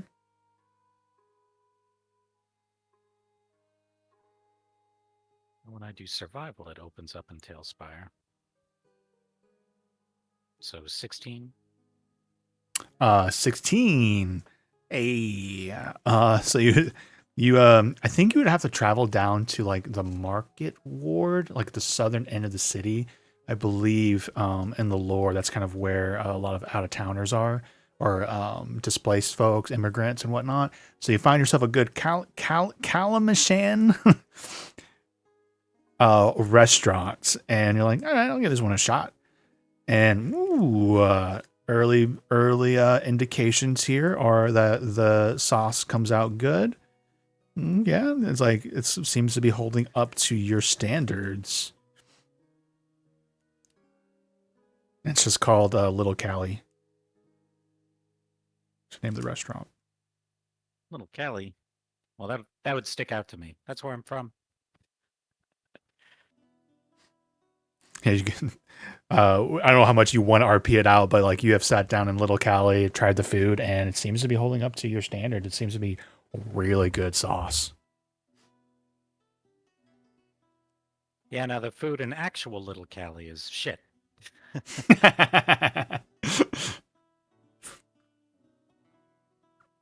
So it's a little inauthentic, but yeah, okay. Maybe I'll just write a note, along with I'll leave a pretty generous tip. And I'm buying quite a bit because I'm taking it all back. Oh, you're doing a good order, sir. Okay, let me get the manager. You're doing a catering order? That's right. I'll write down the location of Troll Skull. Let's write down. Okay. Okay. Troll Skull. Circle Alley. I need Okay. it there by at least 7th bell. 7th belt. Wait, today? And, today, that's right. I I'm don't know. paying We got extra. so much going on. Look how many paying. How much baits are you paying? Well, I only need one of your guys. One of our guys. What do you mean you need one of my guys? We're going to bake the food and we're going to send it out to you up there. What is this craziness? What do you mean you need one of my guys? Well, I mean, you have it there by 7th bell, and then he needs to warm it back up. He needs to prepare it. The dinner's going to be at 8th bell. I need your old persuasion check. Why? We send the food, you put a little bunch of burgers on it, warm it up, put it in the oven, it's ready to go. We'll come there fresh. Going about persuasion check, though. Let's see how it goes. That's one success, but I don't. We send, sir. I appreciate it, but we'll send. We got. This is 8th day. Do you know how busy we're gonna be tonight for 8th day? Around 8th bell. Look at my establishment here. Look at the ambiance. Look at the candles. Look at the, You hear what? Got a what is guy it called? playing guitar. What is it called? Dragons? I think it's a dragon. Yeah. Look, I'll give like 5 Drakes. gold dragons to the drakes. 5 gold drakes to the the sous chef you send our way, and maybe I give a few to you as well. All right. Well, persuasion check. Make sure it's this guy who does the sauce. Who did the sauce today? 1 second. Are you doing a random name generator? I definitely just Googled Italian names. It's a Google. You're talking about Ricardo. Ricardo does sauces. Go and roll. You rolled an 18 persuasion check. So you want Ricardo? You want my sauce guy to go out there tonight on 10th day? We got a busy dinner rush. You're gonna have to help pay for any lost business I got tonight. It's gonna be more than just a dragon.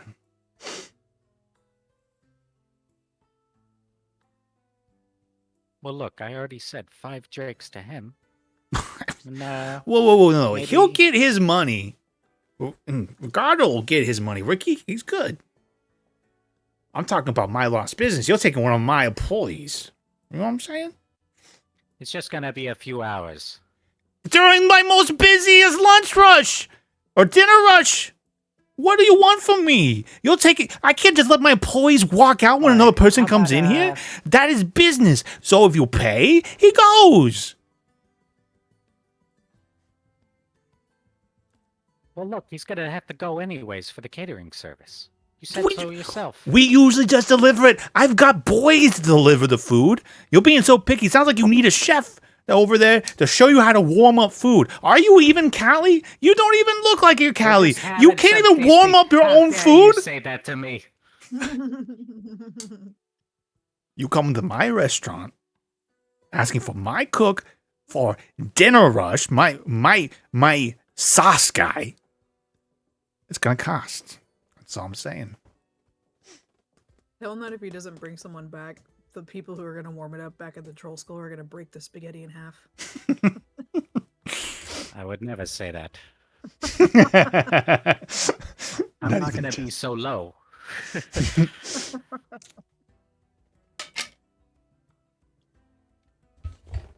To be Ooh, fair, if you Look, leave I it give graph, you- he very well might. mention your grandma. Nah, Who's I'm not named- bringing her into this. Look, I give you 10 drakes. And I get your sauce guy for a few hours. Yeah?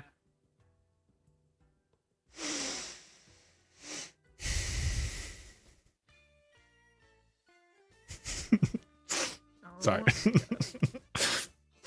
Goodness. All right, you get one more persuasion check out of you for 10 drakes.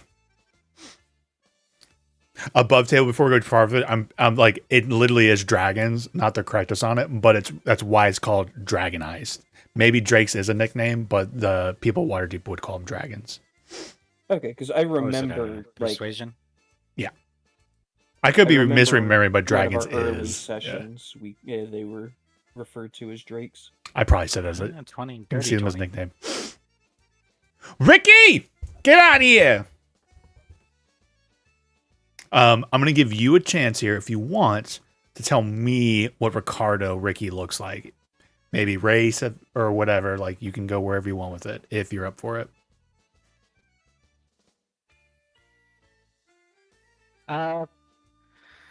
Man, I don't care. I just want the sauce. Okay, Ricky comes out then and is a big old dragonborn. Big as in fat. I can give you a description of my old Italian boss. Oh god, he's Sicilian. Hey, Oh, I wanted to see me, boss. Yeah, this guy here. What is your name? it's Haleshire. I'm with the group. We're opening up Troll Skull Alley. Wait, what are you opening up? Wait, boss, what do you need from me? This guy here, Hillshire, he's doing some sort of fancy dinner tonight, and he's ordering some catering, but he's not much of a cali of a person to be able to take care of it himself. So he's paying to, he's hiring you Okay, for the keep night. that up. The price is going down. All right. You keep that up, the price is going up!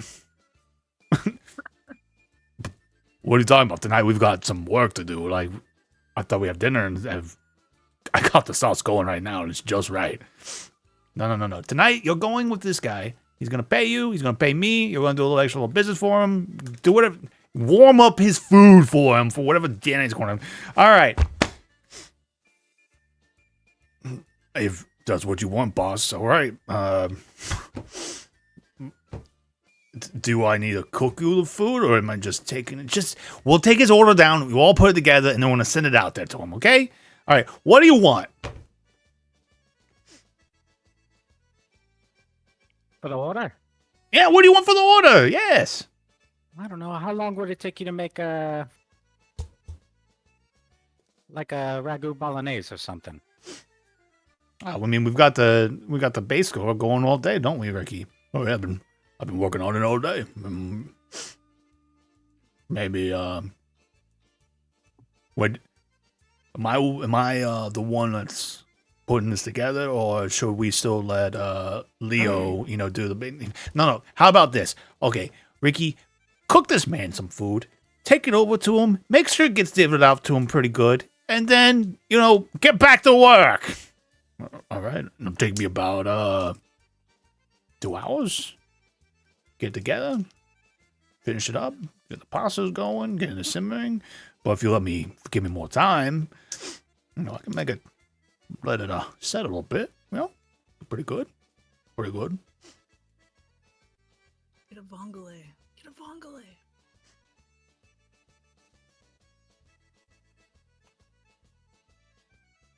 All right. Well, we need you there by 7th bell. Well, you're kind of pushing it. Punctuation's very important. You're pushing it on the timing here, but I'll get you. What did you say it was? It's just lasagna. Lasagna, okay. Lasagna. Yeah, a lot of lasagna. Get you to it, but I can't promise if you put me on such short notice exactly how much it's going to be, but we'll get it to you. I'll be there. Where's this address? There, I'll write it down. Give it to him. All right. Let's see. No, I want to see you pay Ricky, and I want my 10 dragons, and he gets his 10 dragons. Okay?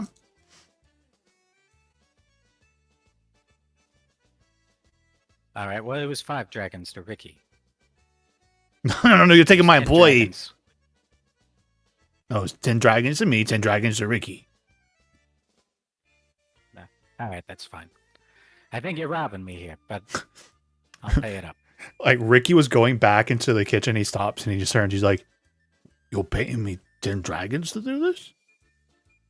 It's an important dinner. All right, Mr. Hillshire. Make sure you get it real good. That'll be the best lasagna you ever had. Oh, I got my Like I mama's said, recipe. punctuality. I'm in there. 7 bell. He rolls up his sleeves. He's like, "I'm in there. Everyone move." He's in the back making. All right, I've subtracted 20. You really from Little Cali? Or are you really from Calmashan, I should say? Well, I'm from Little Cali. But my nana, she was born in Kalimshan, the old country, yeah. Wait 1 second. I know you weren't. You couldn't be playing this music in this establishment if you were. It's borderline offensive. Wait. You're from Little Cali. You talking about Little Cali up there in Boulders? In the outside city, that's right. So you must have seen some stuff up there. And did you ever own any businesses up there in Little Cali and Boulders? I doubt it. Yeah, you doubt it. You ever run into the Giovannis up there? Papa Gio? Yeah, Lonnie's. Look, I was staying out of everyone's way, all right? I was just a kid. You said your nana, she's from Kalimshan, though. What does your nana do? Well, what's it to you? I don't know. Huh? You come in here telling me how to run my establishment, saying that I'm not Cali born, but you're in here not seeming to know how to cook. But you mentioned a nana, and we all got our nanas and papas. You know, but stories come down here, the water deep up from Baldur's Gate about things happening to Little Cali. It's a nasty place, Little Cali up there. What'd you say your name was again? Hillshire?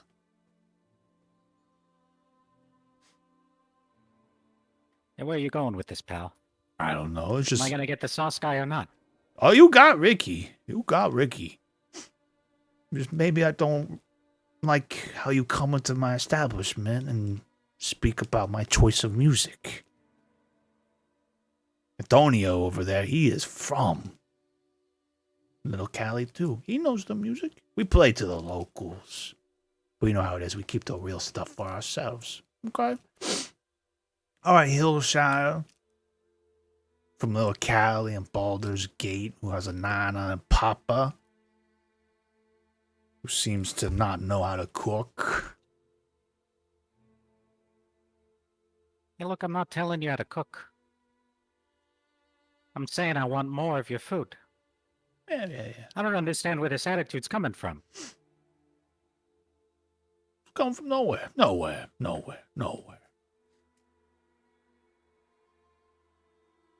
It was good meeting you, Hillshire. From Little Cali.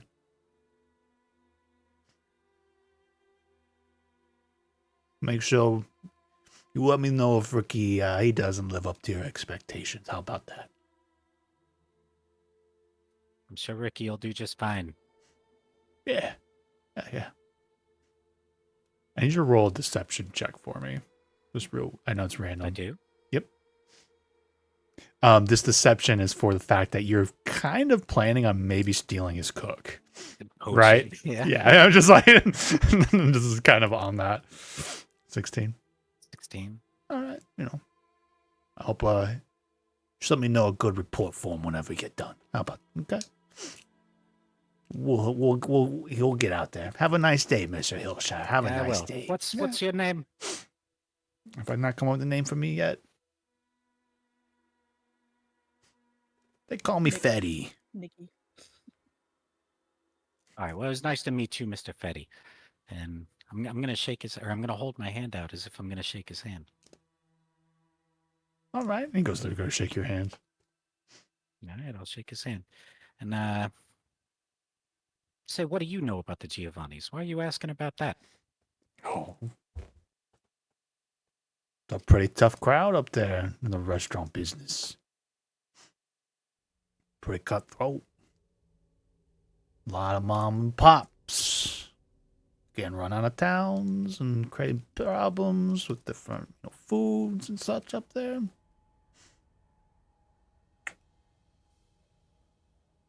Well, that's just how it goes. You open up a place, and these guys come in. Soon enough, that's the only customers you got are these guys. Yeah. Nobody else wants to go there because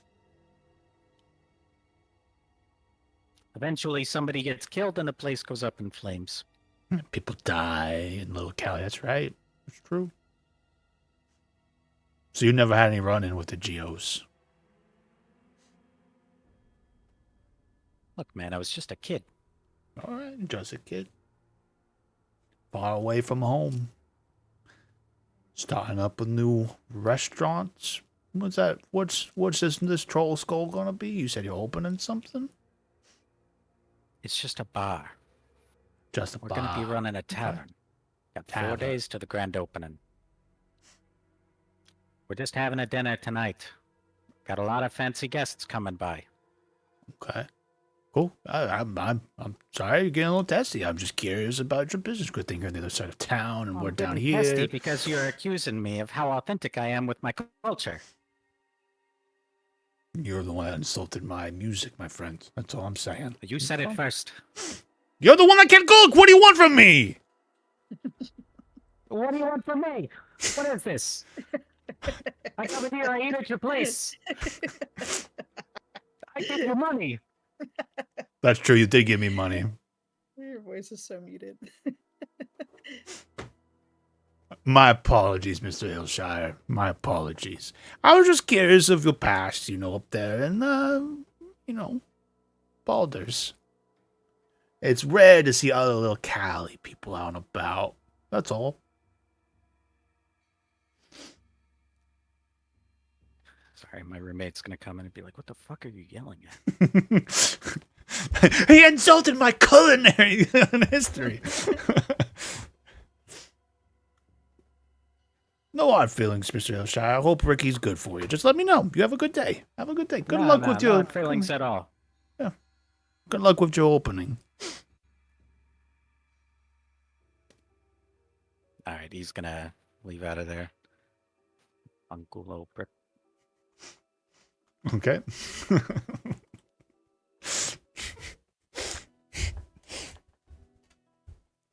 We have cold suicide or like cold killings, eyes being ripped out, and then we got whatever we're doing with with Hillshire. I love this campaign. All right. All I wanted was the sauce. Yeah, now we got the mob after us.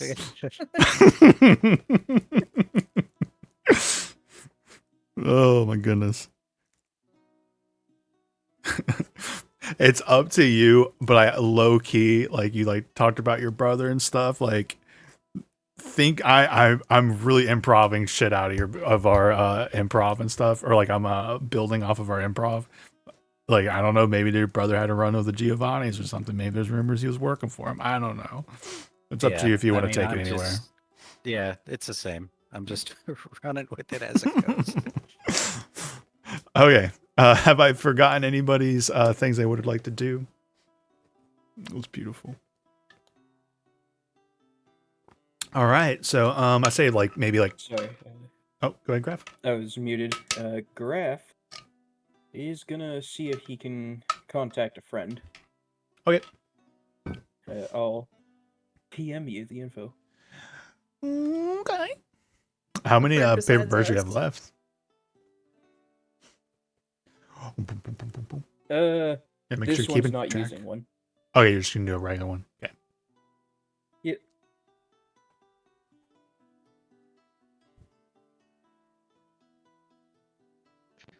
Is it cold outside?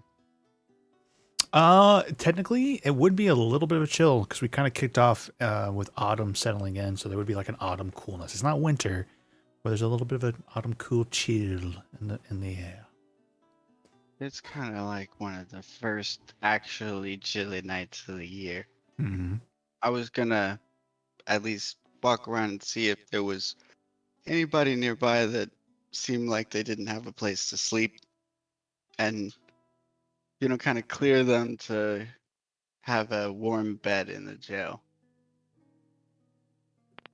if they wanted it. So you're like going out for you're looking for people down their luck to try and help get them like a place in a cell for the night, like Yeah, a shelter kind of vibe. yeah. Go ahead and roll an investigation or survival check. Okay. Hmm.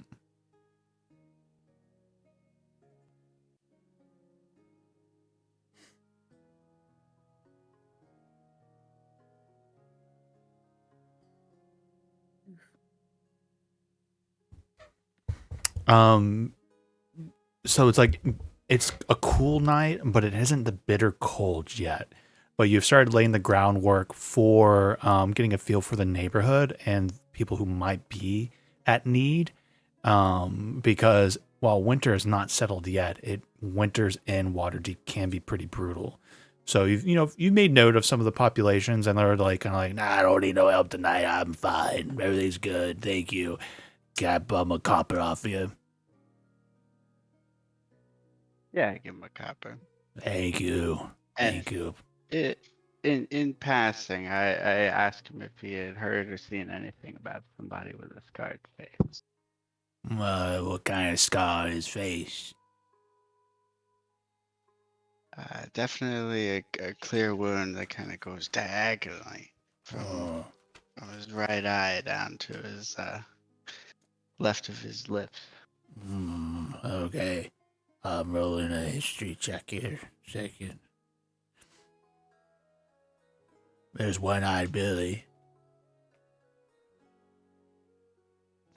One-eyed Hey. Billy, eh? Yeah, he's missing an eye. It's kind of a scar a little bit there across his eye, right there. Yeah.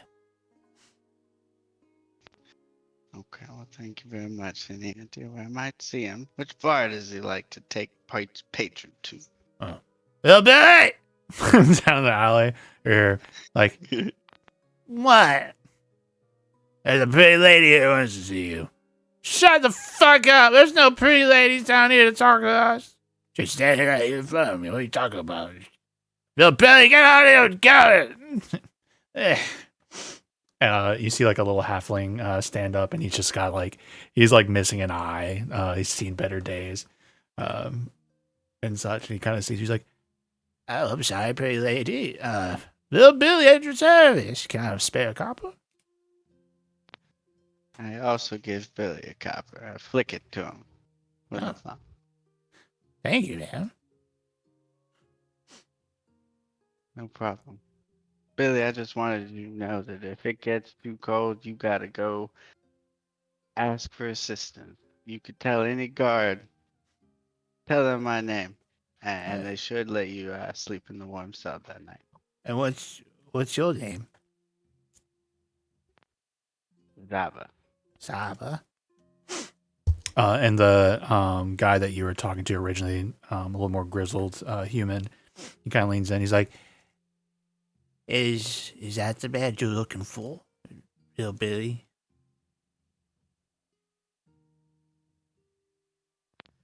I don't know. It happens to be not. Kind of leans in, and he's like, "If you pay a little more, we can keep a closer eye out for him for you, and let you know if we see anybody with this scar on his face." I flick him a silver, and I flick another copper to Billy.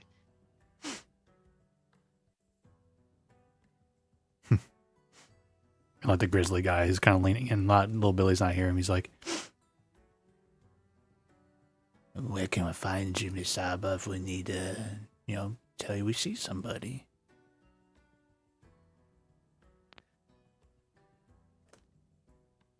Well, you can come looking at Troll Skull Alley. Ah, Might see me around them parts. you're the new people who bought Troll Skull. Nice establishment. Well, Miss Pleasure Saba. to meet your acquaintance. Yeah.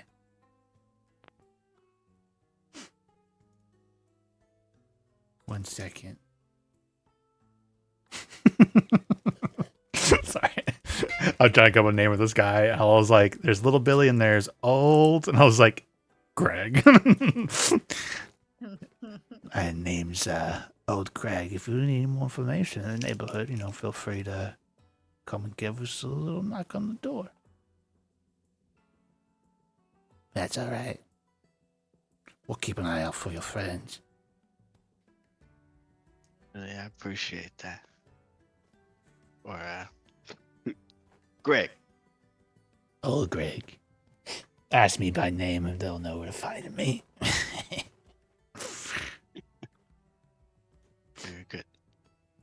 Would you like to drink some Bailey's out of a boot? Do you have ginger beer out of an old shoe? I can check. We might have some ginger beer. Can I get a second? Funny enough, this nice little couple out they owned this little restaurant. They were throwing out some perfectly good ginger beer. And I found myself a good boot just the other day. Would you like some? Oh, I would absolutely love some. All right. I'll let you decide. Is it an actual boot or is it going to be a glass boot, like kind of like that German kind of Stein boot?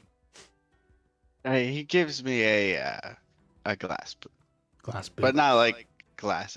Probably metal. It's like a yeah, very yeah, like that. crude Yeah. metallic boot. And he hands it to you, and it's like he actually does have a fresh little ginger beer that goes next to it. Perfectly good. There you go, miss. You should try it. Much obliged, Greg. Oh, Greg. My pleasure, my lady.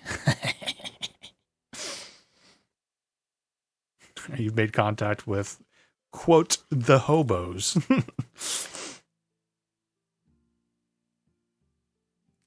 Of the Trollskull neighborhood. It's a good connection to have. Yeah, very much allies when you might need them the most.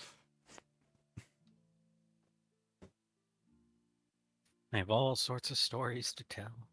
Yeah, they see everything. Yes. I'm already planning through that improv, Justin, for you to introduce your character. So just hold on to that. If the hobos ever come up, you better be ready. I always have him in my back pocket. Oh, funny enough, he would be so old. I'm not really telling you Badger guys how long it's been since the end of the Badgers, but we have established that Orvex and Romuel have written letters, and then that character would have been what, like 10 years before the Badgers were around, or even earlier, like 'cause 20 years. I think you had said it was 20 something years Yeah. before that. So I'm not saying he's not around, but it'd be old, or something more peculiar is happening to him, which is also that would make him even more in character, though. Yeah, exactly. Yeah. All right.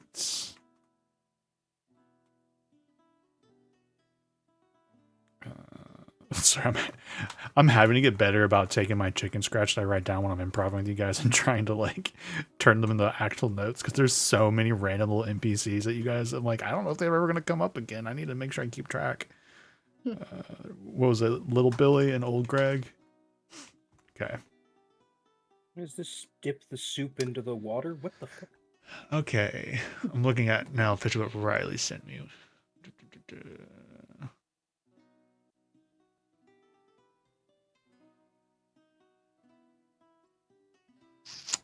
I don't think there's any check involved with this. You get a response back with essentially no. Yeah. Yeah. All right. Some friend. Yeah. Not a very good one.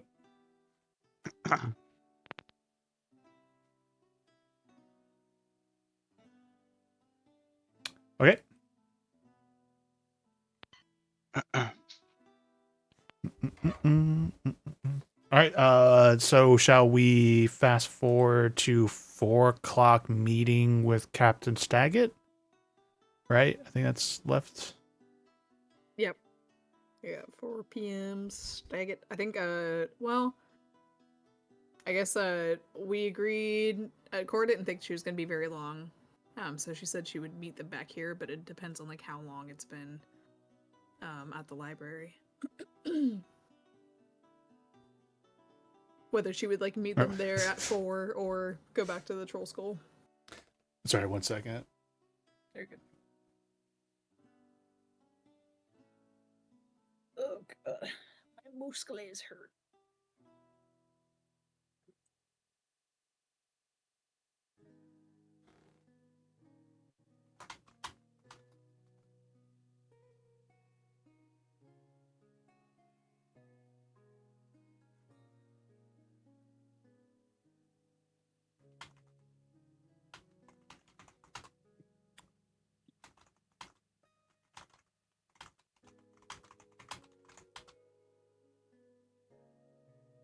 You can hear your keyboard clacking.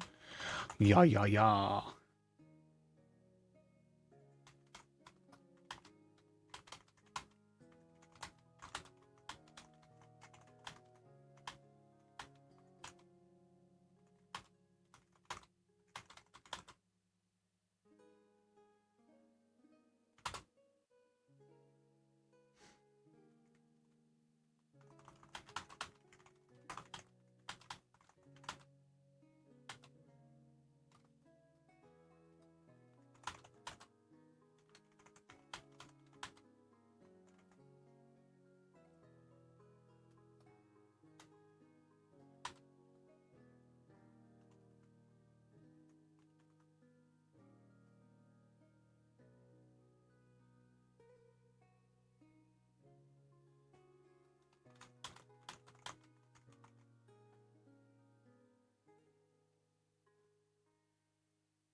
Okay.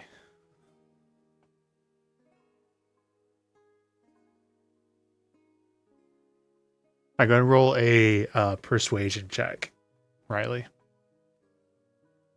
Excuse me. Persuasione. Phenomena. Persuasion. 16. 16.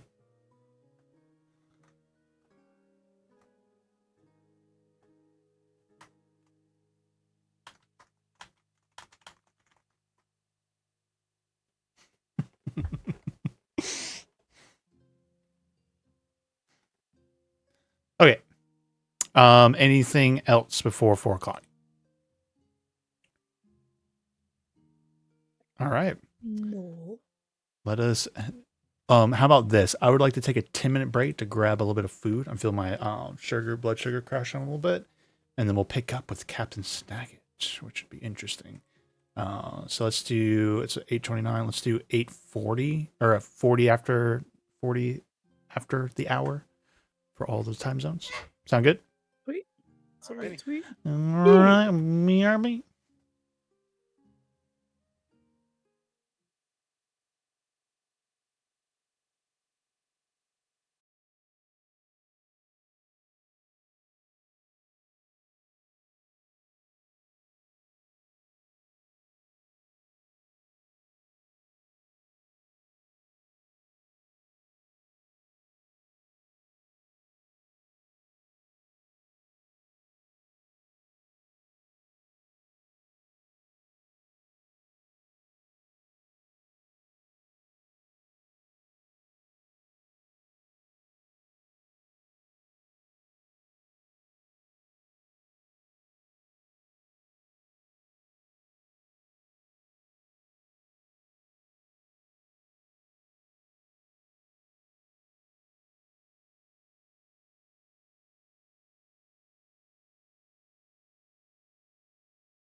Not for me.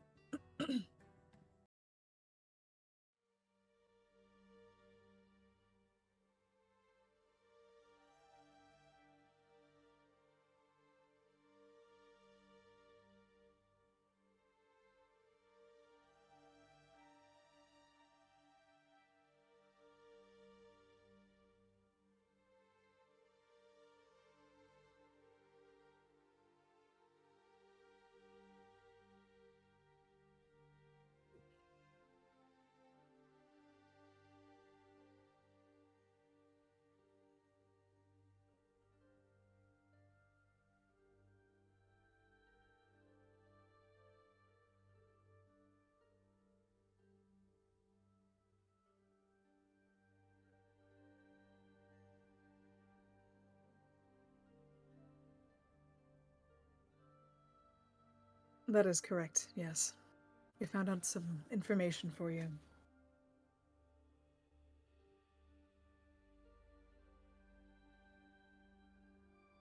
We followed your recommendation and met with a man, Gaxley. We learned some information about the Black Viper. According to him, he has some assumptions about the identity of the Black Viper. Let me go back to my notes. Hold on, sorry. Castellantier. Castellante, yeah. He believes that the Black Viper is a twin sister of the lady of the house of the Castellantes.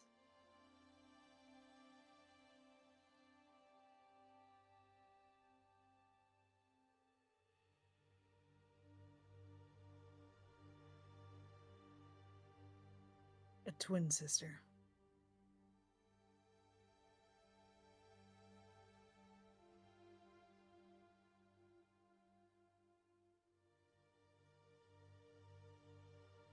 It's not public knowledge that she has a sister. Apparently, have either cut ties with her or have kept her hidden for many years.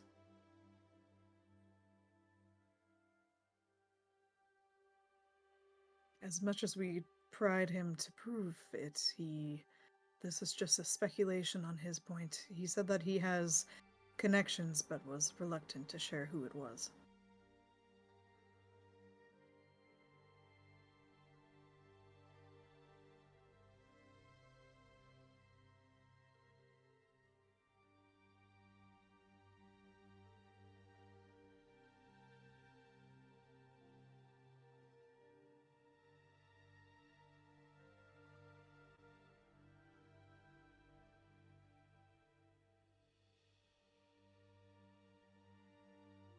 Well, in addition to finding out that the Castellantes may possibly be involved with the Black Viper, we went to investigate their manor. I spoke with the supposed twin sister, Lady Castellante, and she doesn't. Yes. Yes.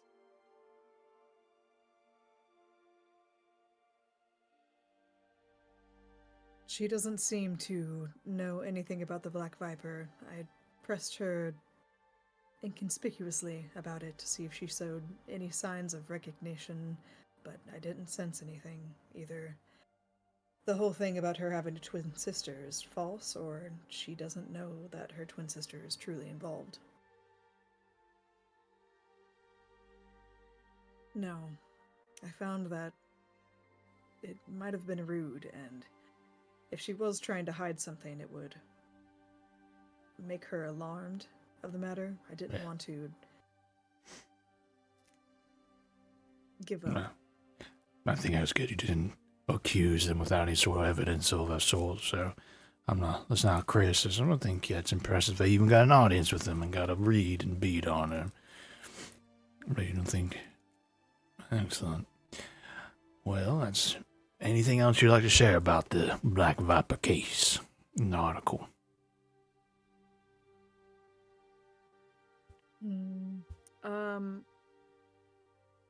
What was that? What did we notice, like, when we were exiting the Castellantes? They were having, like, a kids' party in the back, right? Yeah, you notice some kids in the yard, like, Yeah. Yeah, it's like, Tiger it. Okay. Nothing that would seem out of note. It seems like it's a very nice place to reside. There were children in the back, and doesn't seem that a great robber would reside there, but you never know. It'd be hard for them to be. I mean, that's a little bit I know about them. They're a bit of they're a good charity. They made a bit of a name with charitable donations to different organizations over the years. So it's odd for them to be supposedly stealing. But if this sister, maybe she's not with the family. We'll look into that, though. So I think you'll bring that to attention. All right. About these dock ward rituals. Yes. He kind of eases out of his chair. It seems you all did well. Again, I'm impressed that you got an audience with the lady at all. I know we weren't working on base to base, but I would like, Corson, you would do most of the talking and such. I'd like you to roll persuasion or an intimidation check. Persuasion or intimidation? Let's go for persuasion. Ooh, 24. 24. Well, you did good work for the guard. You got some interesting information, so not much, but there's 25 gold there. He kind of pulls it out of a little lockbox. He slides over 25 gold to you all for a little bit of information you traded him. Now the dock wards. All right, let me get over. He goes over to his filing cabinet. He starts kind of going through some of it.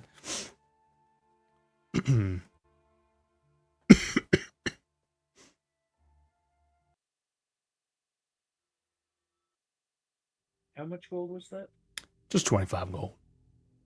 Okay.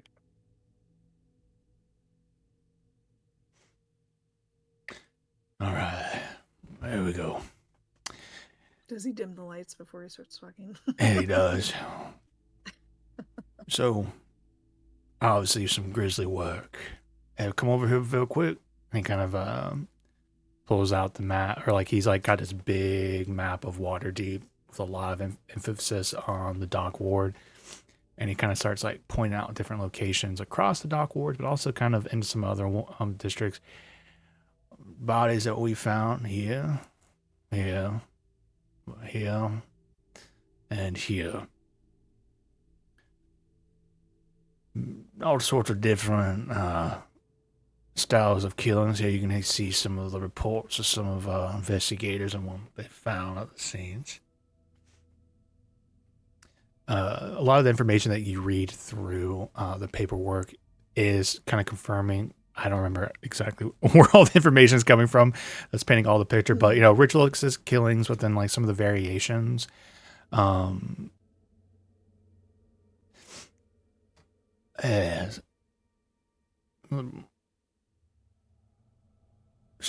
you see through some all of this.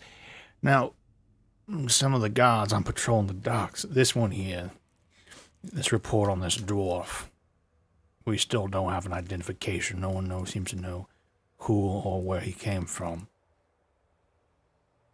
But this dwarf, patrol came across him shouting. But before they could find him or get to him, he was dead. Well, they did spot 2 people fleeing out. We seemed to get the jump on him. Fortunately, the dwarf was dead before we got to him, and the guards chased, and they weren't able to catch whoever the people were. There was something odd about the dwarf, though. I apologize if any of you are squeamish, but I did keep this one as a bit of an oddity. But it's important evidence. And he kind of goes over to a different little locker, and he kind of opens it up, flies through some like little bags and such, and he kind of pulls one out, and he kind of removes from a bag an eyeball. The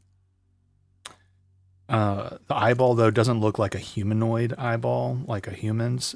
It's kind of like more yellow with like a slit going through it, almost reptilian. found this on the person. Not bloodied or nothing, all cleaned up. Had some of mages take a look at it because it's got these strange little markings carved into the jelly. They cast identify on it, and we've detected magic. We've probed it. We believe this is some sort of something important to whatever's going on. There's some sort of divination magic built into it. And my mages were able to discern that it's some sort of... There's a trigger. You need a phrase of some sort to speak to it, and it does something dealing with divination magic.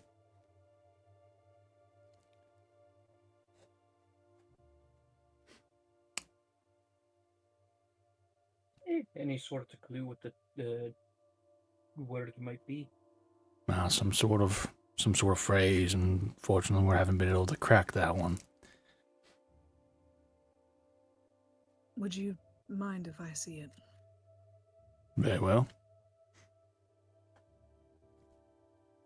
You said there was markings carved into the eyeball? Yeah, what we'd call like kind of runic, something like magical was definitely like inscribed into the flesh, and it's like it's clean in the sense there's not blood all over it, but it's still fleshy when you're holding it and such. Hmm. When someone has delicately carved some things into the eyeball. Oh, okay. Cora's just gonna go on a limb here. I guess, like, I don't know. She doesn't really want to take it out of the bag and touch it since it's evidence, but she's gonna like lean close and like mutter, "Hail the Undying." See if that does anything.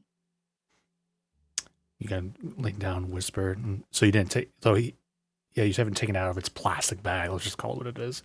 And Yeah. so you kind of lean in. You say, "Hail the Undying," and you see it kind of all those little lines on it. Came to the glow with a little bit of magical light, and the eyeball like turns and moves rigidly in a quick motion, and then just freezes in a certain position. Wait, what did you just do? I have my own connections. Apparently, one of the other bodies that were found, there were carvings into their skin. It said that phrase. What phrase did you just whisper to that? I said, "Hail the Undying." And you said that was found on one of the bodies. Correct. Do you know which body that was found on? I'm trying to think. I couldn't find it in my notes. Was that on her brother's body? I think so. I don't remember. I think. I think it. Well, I don't think it was. I think your brother's odd details were his eyes being removed. Yeah, eyes being removed. Okay. Yeah. Yeah, the only thing. Let's see. Where did I write down? Okay. Dog horse. Missing something carved into a victim. Some missing one or two eyes. Yeah, hail the Undying. So it must have been on just another victim. I didn't get any sort of detail like that on any of my reports about Hail the Undying. Do you have confirmation that's true? Well, there's some truth to it. Do you know if that's one of the bodies my people would have found? Is the more important question. I'm trying to remember where I got this information for it. It's so funny. You put out so many threads that even I was like, I think you got that from Renar. Okay. I think Hail the Undying came from Renar. I'm pretty sure. Okay. That's right. Okay, with the Harpers and stuff. I have some friends who are very good at investigating. I can't speak their names, but trust that their information is most likely true, and given that the eyeball reacted like this. Yeah, and it's still just rigid. Right. And it's Yeah. pointing in a direction. Is this like an Yeah. eyeball compass? Do you want to try and move it around and find out? I do. I really do. Yeah. I want to do something also with this. I would like you to roll a nature history check. Oh boy. Okay. Let's do nature.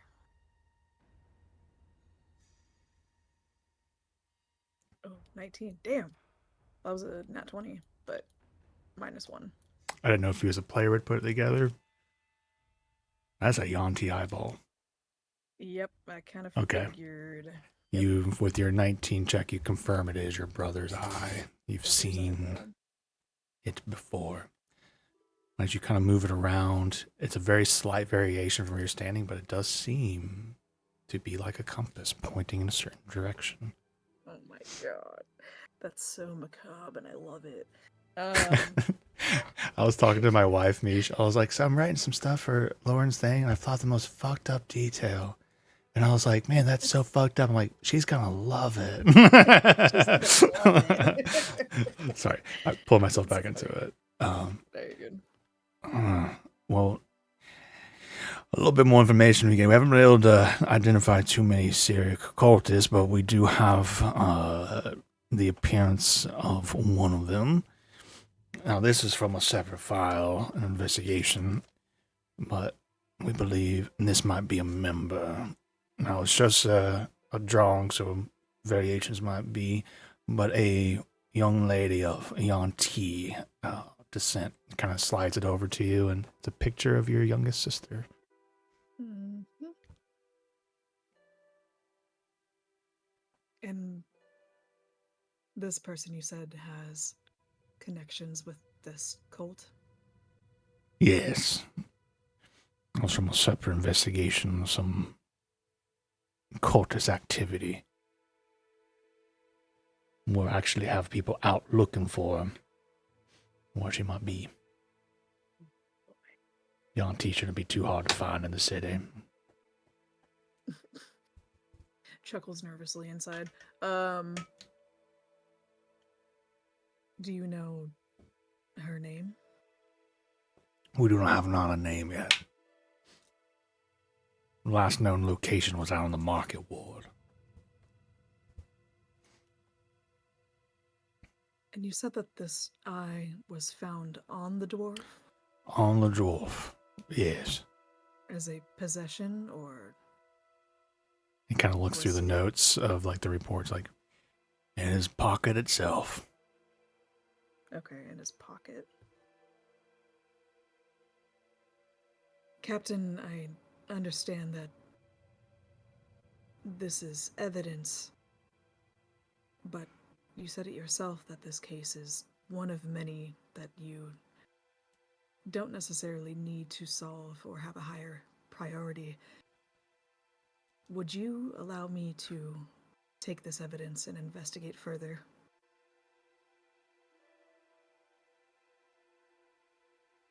I'd like you to roll a persuasion check, but you do have advantage on this check. Oh boy. Or intimidation. I'm actually fine with either. Okay, let's see persuasion. Oh my god, thank god I had persuasion. Or advantage, that's a 12. 12.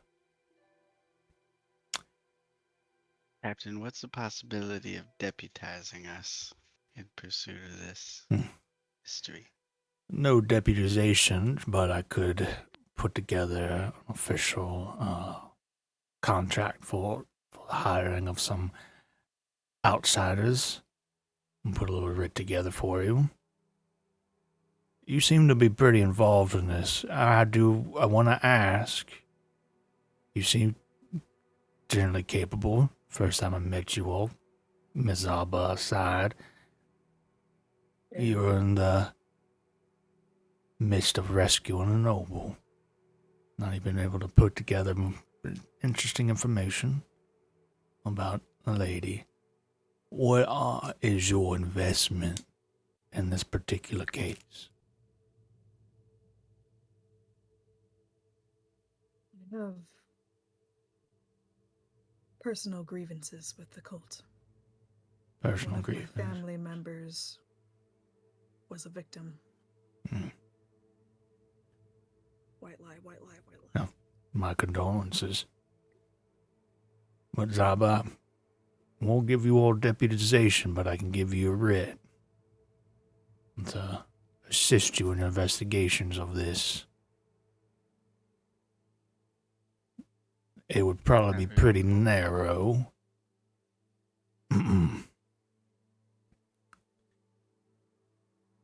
And even though it's cultist, I hope we get some witnesses, Zaba, when it's all said and done. I understand. Will you be reliable for these folks?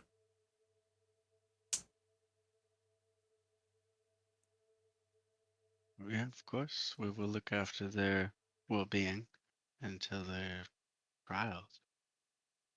Or until they're in your hands, I suppose.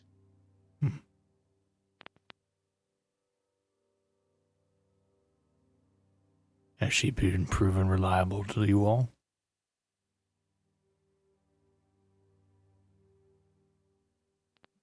Aye, She's got my Zaba's good been faith. everyone here before you right now. We've all fought together a few times, and I see no reason not to trust them.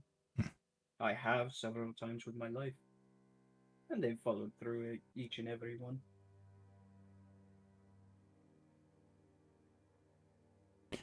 You are a good god, Zaba. You got the job done. But you also know she saved many lives, protected many comrades. But even then, things got a little out of control. I hope you're doing better. I genuinely do. But I still see a dangerous animal waiting.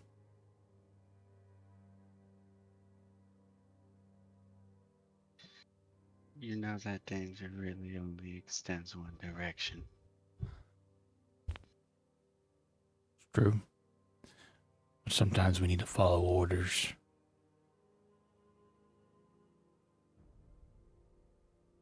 And control our emotions, even in the midst of fire.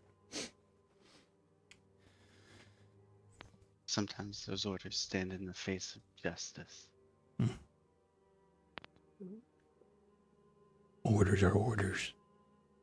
And that's where we differ. And that's why I'm not a guard anymore. And that's why you're not a guard anymore. Well, let me write up a writ and bring you in as an adventuring company. Get a contract together. We'll get you the going rate at the moment. This vendetta, Miss Cora, that you have with these cultists. There'll be 2 terms to this contract. 150 gold for information of their whereabouts. But, as the adventuring writ will go, clearing them out and proof, that'll get you 1,000 gold pieces.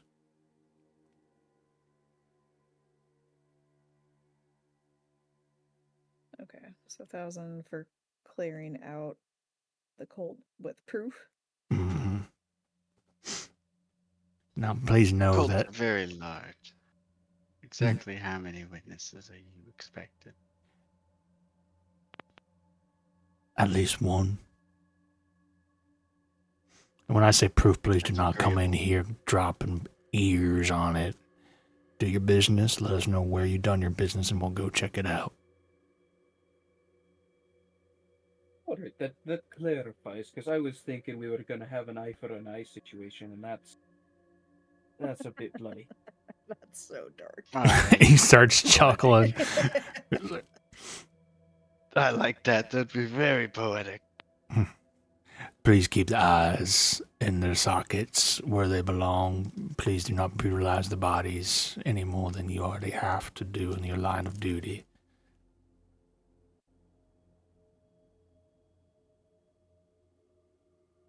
All right. And he kind of takes like a couple minutes to kind of like puts a little feather quill on some paper, and he starts like writing out a writ for you all.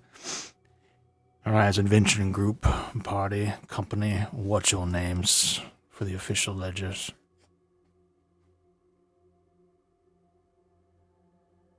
Is in our group name or our personal?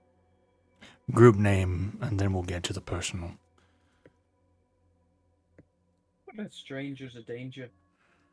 Strangers of danger. Okay. All right. Hereby lie in strangers of dangers, consisting of Zaba, Black. Trying to remember your last name, but he writes out your last name. Blackbrook. Blackbrook. That's right. Blackbrook. It looks like Cora. Cora. I don't think I came up with the last one. I got a tab open for Italian names if you want one. I'm just kidding. Oh, thanks. I swear I wrote one down. Hold on. Cora, blah blah blah blah blah. Blah, blah, blah, blah, blah. Yeah, I'll get your last name. Graph. A fake last name, not Yeah. Like I need a fake name. fake name. Hey, Graf Nevermos. Nevermos. In Hillshire. Just Fagato. Just Fagato. No. Fagato is the name. That's it. No Hishlier. Just Fagato. Do you don't have a is Hillshire a nickname? Yeah, we could say that. All right. Parentheses Hillshire Fagato. Adventures. Okay. No. Fagato. No. Just Fagato. Like, look. And he's just gonna write it out for him. That's what I wrote. But then I put Hillshire there in parentheses because that's like your nickname.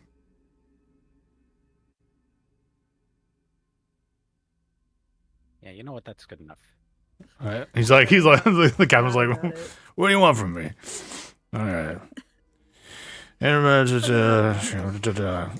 This writ is good for wherever that eyeball leads you. Please don't go knocking on tavern doors, starting fights, saying we got the law on our side. This is very focused topic for you all. But it should open some doors wherever that eyeball leads, it looks like. All right, strangers of dangers, or anything else I could oblige you with at this time? No, I believe that should be all. Well, good luck with your personal vendetta. I bid you all get out.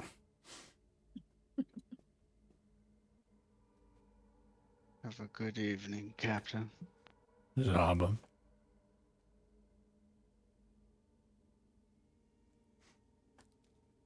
All right. Oh boy. Oh man. As soon as they leave the guard station, maybe sorry, Cora deflates. You, as you was walking out, you're all going on, Captain, running down that you have a writ, adventuring contract, and all that sort. Yes. It's the receptionist, essentially. All right. Here you go. And she kind of goes and unlocks a door and goes in there. And she's like, okay, very well. All right, 4 healing potions. There you go. There's no more where that came from, but that's a part of your contract. Enjoy. Oh. All right, you all have 4 potions of healing. I'm assuming you're all putting them 1 in each, but I don't know if you want to confirm that or not. Graf is definitely grabbing at least one. Yeah. And then Yeah, is like that one. 25 split? Yeah. 25. 55. Yeah, that would be 6 gold apiece and an extra 1 2 gold for silver, the 5 copper. yeah.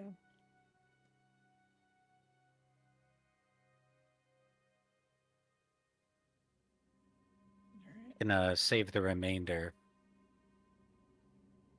for, I don't know, whatever workers we get. Mm. That kid Yeah. outside. Just have him Oh, start cleaning stuff. What time of the day do you think it is?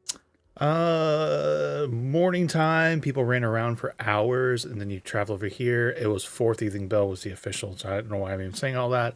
So the meeting wasn't very long, right? It took as long as we kind of did it. So I'd say it's like 4:45 p.m. Almost fifth 4:45 evening p.m.? bell. Yeah, almost fifth evening bell. Okay. Okay, that's right. Okay. Well, shit, we have 4 hours. I'm not gonna lie, Cora is like, she very much wants to see where this eyeball goes. Um, if it ends up like taking a little bit longer, then she can cut it short, but she has like her brother's eyeball that's like lit up and pointing in some direction. She like her first instinct is to see where it leads. But she'll also go along with the party and see what they want to do. I also don't know if I can like restart the eyeball. Like, does it have like, is it battery powered or? You know, Zamba's hand stutter wheel idea might not be that bad if it can recharge eyeball. That's true. Is it still glowing or did it kind of like wear off? It's still glowing and still pointing. Still, And as you like still step outside, it does seem to be like pointing somewhere out there.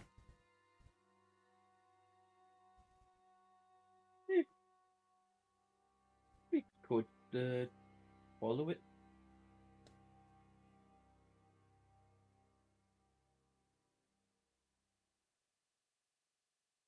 Okay, yeah.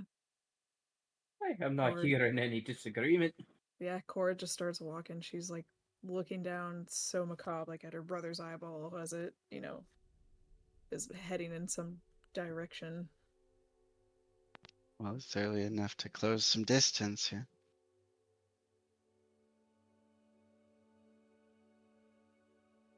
All right. Sounds like there's no disagreement. So it sounds like you guys are following the eyeball. All right. It takes you through the streets. Fortunately, it's a pretty strong little compass, and you're just following where it's pointing. You do come up to like occasionally, like, okay, these buildings are in the way. It's not like a Google Maps pointing you around the blocks and corners and stuff. So you have to navigate around buildings, come back around, and just keep on fishing back and forth, slowly getting closer and closer to your destination. Eventually, after not very long, you're still in the dock entrance or dock district. The withered eyeball aims its empty gaze down an alley strewn with rubble. Rats scurry between chunks of old stone and dusty crates. At the back of the alley is set of moldering wood boards propped up just enough to block a dark tunnel leading below the surface. Oh shit. What do you do? Could Cora throw out like a perception check to see if like there's anything off about the alley as far as like traps or Go ahead and food roll traps? a perception check. If anybody else would like to roll perception checks, you can. Please, because I got a +0. Graph will also perceive. Yep. Please. Oh 10 boy. total. Oh, there we go. Somebody Hillshire. Got a 19. At 21. Yep. Perfect. And add 21. One moment. Where is this? Okay. You guys are kind of looking down the alley, looking for traps, signs of anything. Hillshire, you hear the slightest little scuffing sound. Boot on shingles. And you turn and you look back at the entrance of the alleyway. You do see a hooded figure.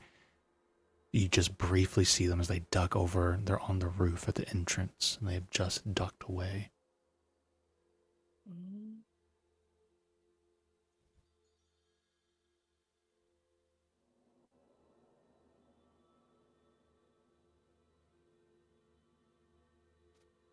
Hey, Did you call out? yeah. Somebody's watching us from up there. What, from the roof? Yeah, I heard it. Hey, Nate, Saw him, I think. is the roof within 30 feet of the ground? That one would be towards the entrance of the alley. The roof is definitely below 30 feet, but you just have to walk back a little bit to kind of get up there, if that's what you're hoping. Like teleport or something. Well, I have the ring of jumping, so I was literally just going to jump up to the roof and see what was up. Okay. Go ahead and what I would like here. This is not you. No, I think okay. You do it. So yeah. So, or I'm assuming you're doing it. Yeah, unless anybody has any. Because I imagine it's going to be like cast jump on himself and then do a quick run up before jumping up. So if anybody wants to stop him for any reason, but I mean, yeah. Cora definitely kind of wants to stop him. Is he like running? Was he running away, or did he just duck? Hillshire saw him for his like hooded silhouette of his head, or their head, up there, and then ducked away at the last second. But he definitely saw there was somebody up there. Okay. Is there like any visible way of getting up there? Like a. It looks like there could be a potentially climbing here or anything like that. But does anybody want to stop Graf from making his run and jump? No. Yeah, Guess I go for it. let's go for it. So as you go and you run and you jump, you land up there, sliding onto the shingles. I need you to roll a perception check. perception. Whoa. Damn. 3. All right, 1 second.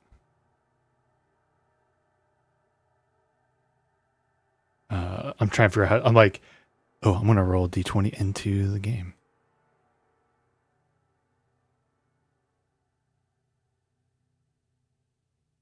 Damn. Graf, you land up there, and there's suddenly a dagger to your neck, Oh shit. and there's a presence behind you.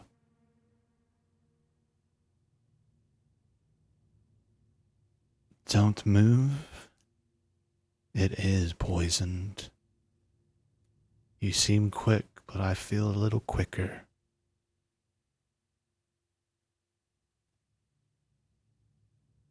What is the name of that woman down there? Please do not call out.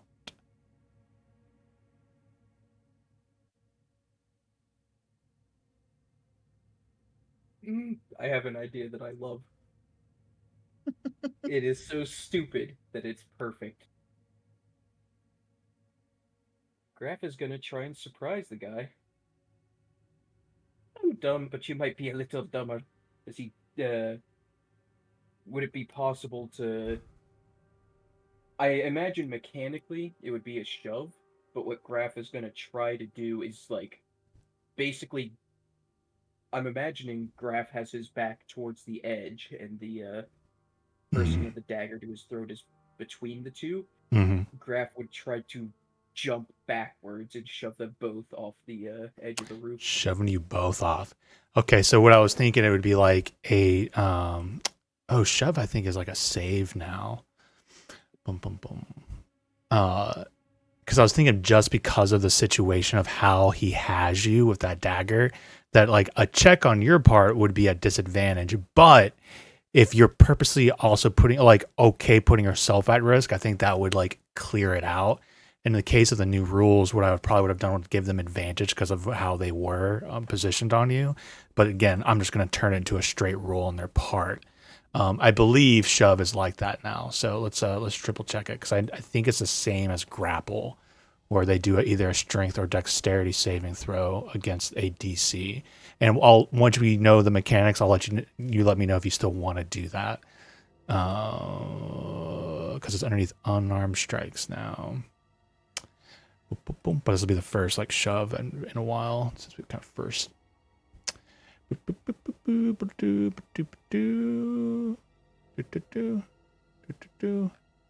Unarmed strike. Shove. The target must succeed on a strength or dexterity saving throw. It chooses which.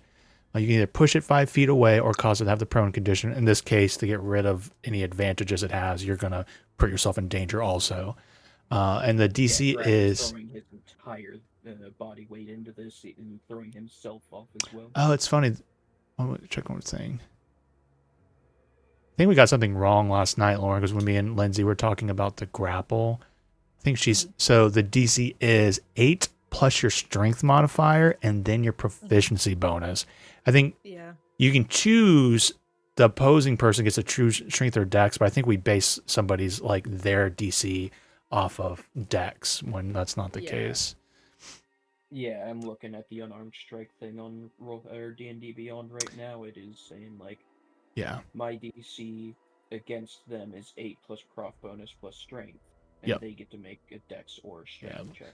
I was just speaking out loud because we got that wrong last night, essentially. Yeah,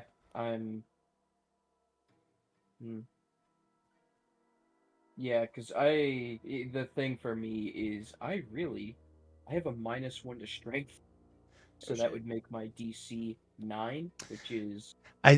I'm going to go ahead and just make this big quick judgment on it. Let's go ahead and just do a house rule that you can base it off of dex too. I think that'll be a little bit more interesting and open up for more variety. It's not like they're going to be huge modifiers already, at least at this level. So I would allow dex to be plugged into your DC here instead of strength. Okay, in that case, that ups it to 14, which is decent. Graph is gonna go for it. Okay, 14. Mama raise no bitch. Are you okay with the idea that if this person succeeds, that you still go off because you're doing like a big gamble here? I was honestly expecting the failure to be that they stab him with the poison blade, so that's even better for me. Okay. All right, and this will be a either strength or dex saving throw. Here we go. I'll do the die. Here we go. 5 plus 7 is 12. What was your DC? 14. 8 plus 4, which is 12. Plus efficiency mod, which is 2, which makes it 14. 14. You guys watch as Graph goes up. He like takes a couple steps in, and then there's just like quiet up there for a second, and then suddenly, boom, off the roof, 30 feet down. So that will be 1, 2, 3. It's going to be 9 damage, but if you want to try and do a acrobatics check to try and land on his body to take half damage, you can try it. That I shall.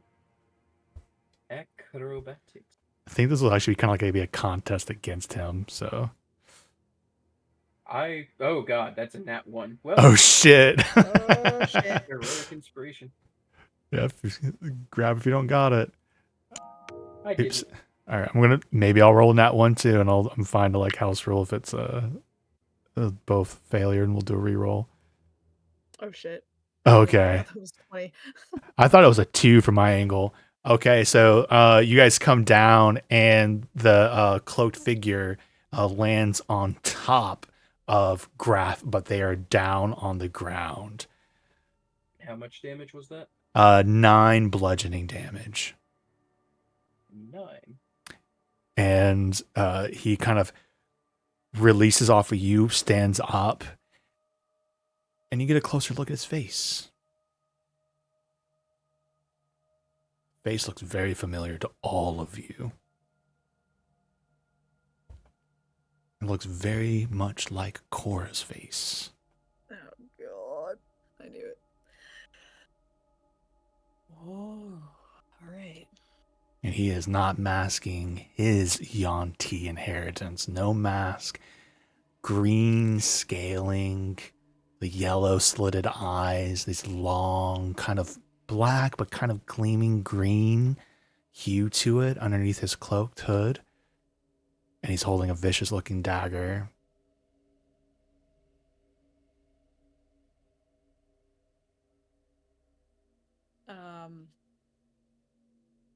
I guess like Cora was running up to go and help Graf.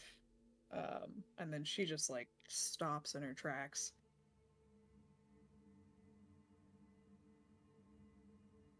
She doesn't say anything. She just stands there and kind of like gapes a little bit. And then finally she kind of like almost hisses out, Aaron.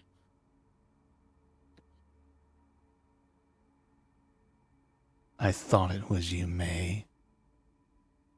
Why are you wearing that ridiculously stupid mask? You're supposed to be dead.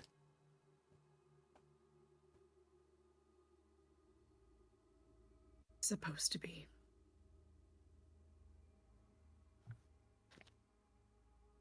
What are you doing here? I am taking care of business. What are you doing here? Taking care of business, as usual.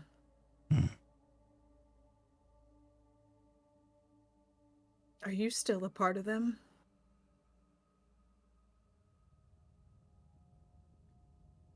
I am what I am. I'll never hide that from you. Is that why you died?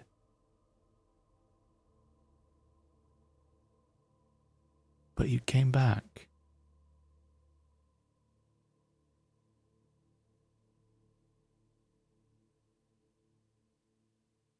You abandoned us. You abandoned mother and father. She gets like a very she looks not like hurt, but Insulted. flat. It's like remorse. Honestly, she does feel guilty about that. She has a lot of guilt when it comes to that. So that hits her hard. I had to. Because you and Rue and Vesha, it was going too far.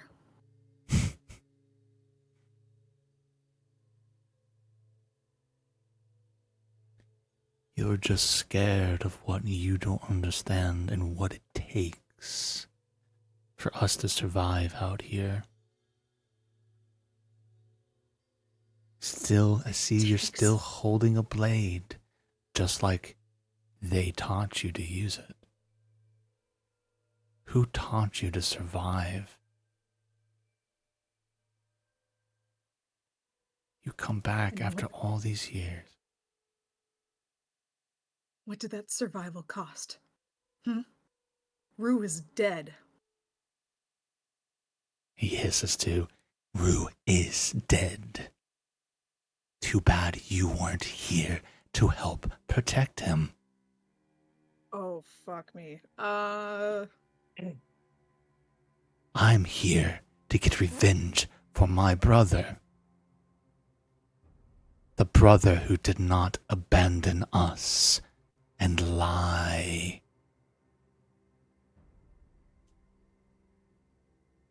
I'm not gonna lie. She snaps. Ooh. She charges at him. Ooh. Yeah. Do you want me to get initiative going and everything? I'm totally fine with that. Yeah. Yeah. She is squaring up. Okay. I love it. Give me a second. Oh, I don't have a battle map. Let's see what we can pull together. Oh. Oh my god. Funny enough, I wonder if I can just use the Troll Skull alley map for like a little alley combat. Yeah, that's what I was thinking. Let's see here. Also, Nothing. for initiative, I think it would be fitting given the situation, but I will leave the choice up to you. Should I roll initiative with disadvantage given I am prone and have been crushed by another person before? I don't think so. And he would have like gotten off of you. You can do that. You can self-impose that, but Rob, there's nothing. You're ready to roll. There was enough conversation for the other two, in my opinion, for you to like start figuring out your next move and like on the spring. As you see Cora going over there, I imagine you're ready to like maybe like if anything, I would just say maybe just start in the prone condition if you weren't trying to make sudden moves kind of thing. That's the only thing I can think of. I feel like even in the prone condition, everybody while that's going on, it's just eyes shifting back Yeah. and then back. Yeah. Yeah, my is idea this is one? less like he had time to deal with stuff and more he just jumped off a 3-story building or 2 or 3 story building with the guy landing on top of him. He's got the wind knocked out of him. I'm doing the disadvantage thing. I want to do this. Let's do this. Copy. That's fine. Yeah, if you want to self-impose with it, I respect it. I respect it. Bam. I did copy. I wonder. I gotta pee for that. I'm too nervous. I'll be right back. 30 seconds. Oh my goodness. That's so cool. I fucking love this engine so much. You guys will see I just populated like a new alley, essentially. This is not a part of the Troll Skull District, but let's see. Let me ping. So you can click on the little icon somewhere and it'll bring you to I it. see it. Yeah. Oh, cool. Yeah, so drop your tokens, your minis into there, and let me find a mini for her brother.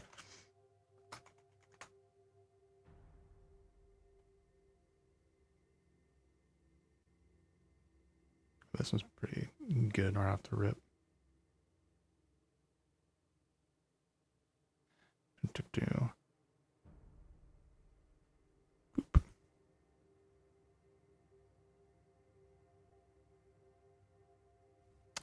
Yeah, let's say we'll be over here like this. Is everyone else getting their minis over okay? Obviously, Cora's not here. Oh, I'm here. Were you here when I said that I just dropped a new little part onto the map that we're looking at? I'm gonna ping, and then so you should be able to find the ping thing and come over. Just bring your. This is the alley. We'll drop you in there.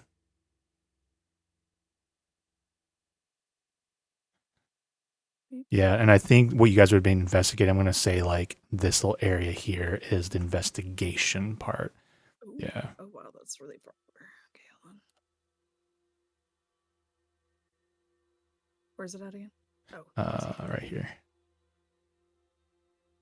That's the investigation spot. Okay. does it seem about right for? Yeah, Koro's turning the. Well, I don't like. I think you didn't charge yet, so I think I'm gonna have you kind of backed up a little bit, but Yeah, for sure. initiative She, like, triggering. Yeah. Yeah, she was like in the process of running over to help Graf, and then she like froze. So poor Graf. Ow!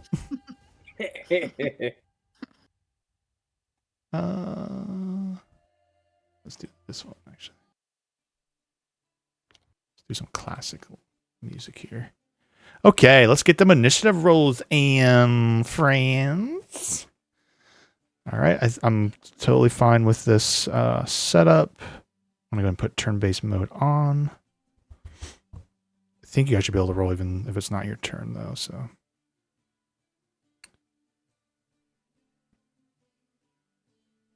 So to select all of you, I do this.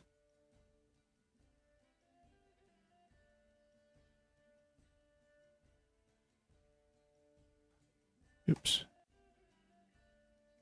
1, 2, Do do do do do. All right, Monty in with that. Cora with a 17. Hillshire with a 16. Graph ends up with a 8. All right, and I'm going to roll for Aaron.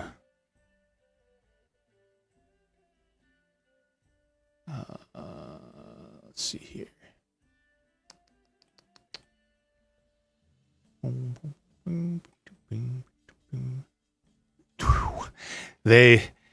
We're gonna all have to get used. Even I, as a DM, have to get used. That one thing they did with 2024 is really mess with initiative for monsters.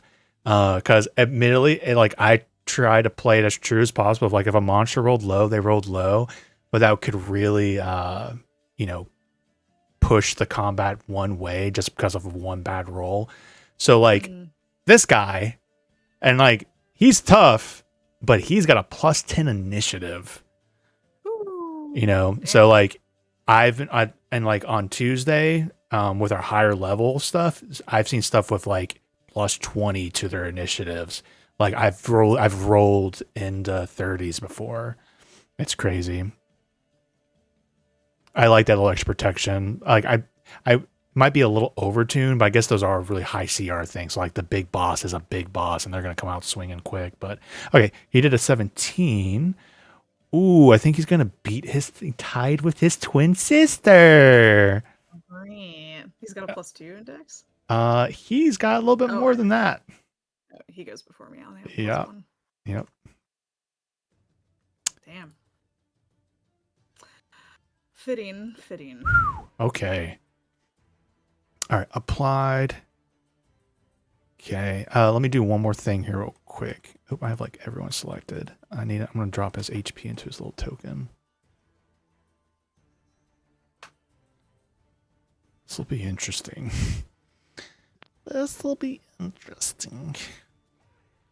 I All really right. love the combat in Tailspire. Cool. I'm probably going to ask you guys after we do our second one, general feedback on it so far, and vibe checks. Okay, it's his turn. He sees you pull out the sword and go running, and he immediately goes over to your ally and goes for an attack roll at advantage because he's prone. This is going to be nasty. All right, that'll be a 19 to hit. Yeah, I'm not playing Badmail at the moment, so you will be able to hit me. All right, the first half of this is 8 piercing damage. All right, eight piercing damage. The second half of this is 12 poison damage. Ouchies. And you have the Do I need to- poison condition. Oh, no con save on that? No con save. That's another thing you'll see more of is a lot of conditions just auto applying. Ironically enough, an NPC stat blocks save or made the help the party a lot last night because their ally NPC I was using his updated version, and he hit and just automatically applied stun. I'm like, that's something that you could have been fighting.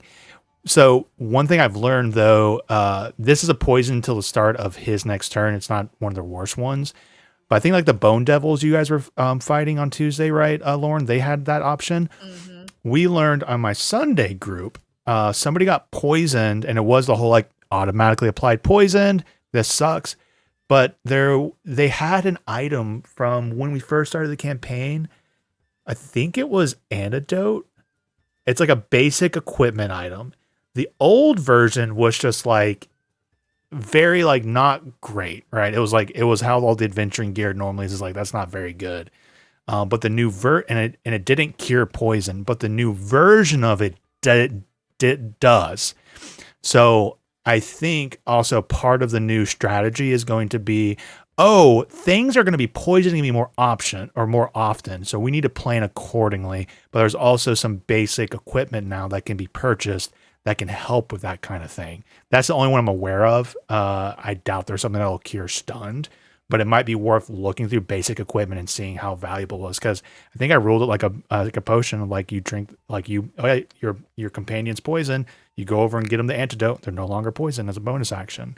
So there's new tools to kind of get around that. Okay. That was his first attack. This is his second attack. At advantage. 24.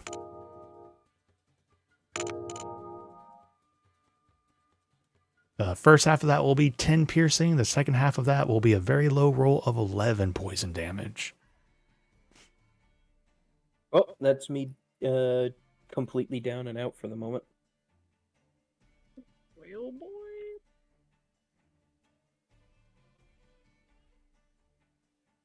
One second.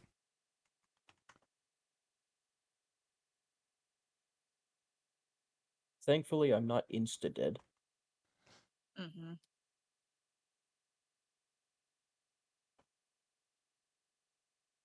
He poses his dagger over him with his third attack primed. Do you really want to do this, Cora? I'd gladly take you and your friends right now with everything I've learned. But if you're This is between you and me. You keep them out of this. I need you to roll an intimidation or persuasion check.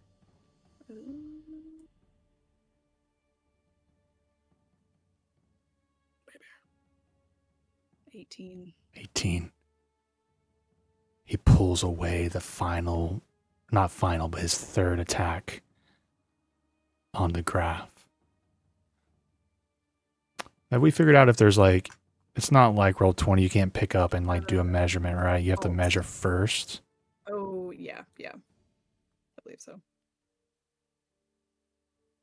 Oh yeah, they updated it, so now you have a square AoE effect if you wish to use it. Mm. Yeah, there are some 15-foot cubes and such. All right, he has 30 feet of movement. He comes up and uses his last attack onto you.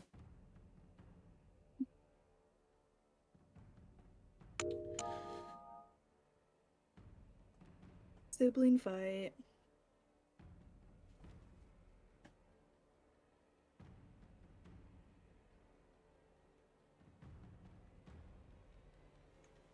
I posted my roll into the chat. I screenshotted it. Oh, fuck. I knew it! I had such a bad feeling. Okay, that's fine. 9 poison. piercing damage. Wait, no, excuse me. That's gonna be 6. So that's 10 plus another d6. 10 plus that 14. And then I'll just do a manual. Actually, you know what? Fuck it. I forgot I can just do it in the so that'll be 10d6 poison damage. Wait, I'm sorry. How much was the piercing? 14. 14. Okay. Yeah. No. How to... Can I... No. No. How do I cancel the roll? Because now I have too many. I can't subtract. No, seriously. I feel like earlier I was doing this without it. Okay, ignore that because there's too much extra. Oh my god. Please no. I mean, it's a lot of d6s, but it was just too many. All right, You 1... said, what, 10? 10d6 poison damage because it's a crit. 2, 3, 4, 5, 6, 7, 8, 9, 10. There we go. There's little sixes in that. 36 poison It's not that much damage. better. Yeah. Woo! That's his hit against Cora. How much health do you have? I'm curiosity. Hold up one second. Oh yeah, fortunately you have resistance to poison, right? Poison resistance, yeah. God, he rolled out Okay, where's the- 50 on that hit. Yeah, I got 5 HP left. Cora is up. Okay. I know. I'm like, I gotta play this as Cora, and she's a paladin of vengeance, and she's very Oh, volatile. I'm checking one thing real quick. You're good.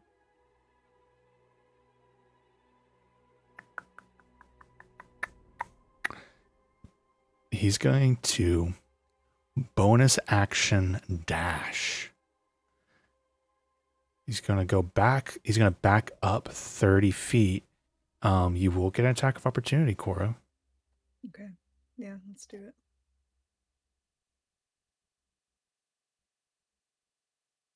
Ooh, 15. 15's a miss. Just misses his AC of 16. Damn.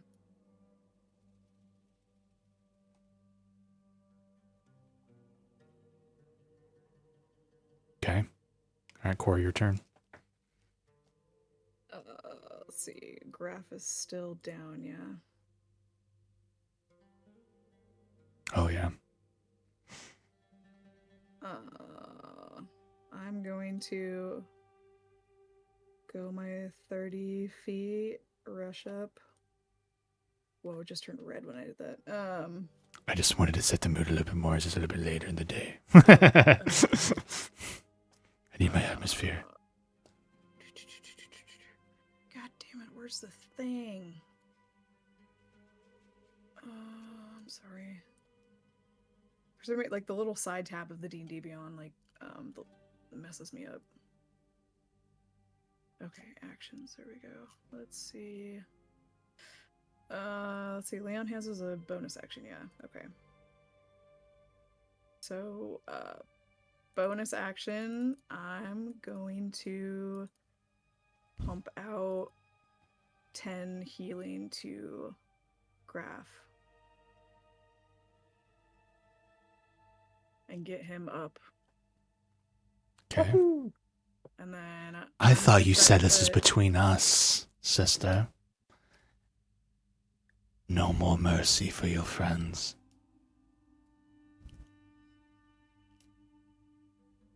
She doesn't reply. And she's going to oof. Okay, so I know he just went up and hit her. And you said like the grapple would be against, okay, yeah, his strength or dex he gets to choose, right? Correct.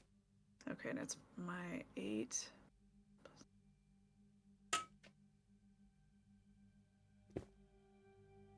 Oof. Yeah, I feel like he's gonna pass that.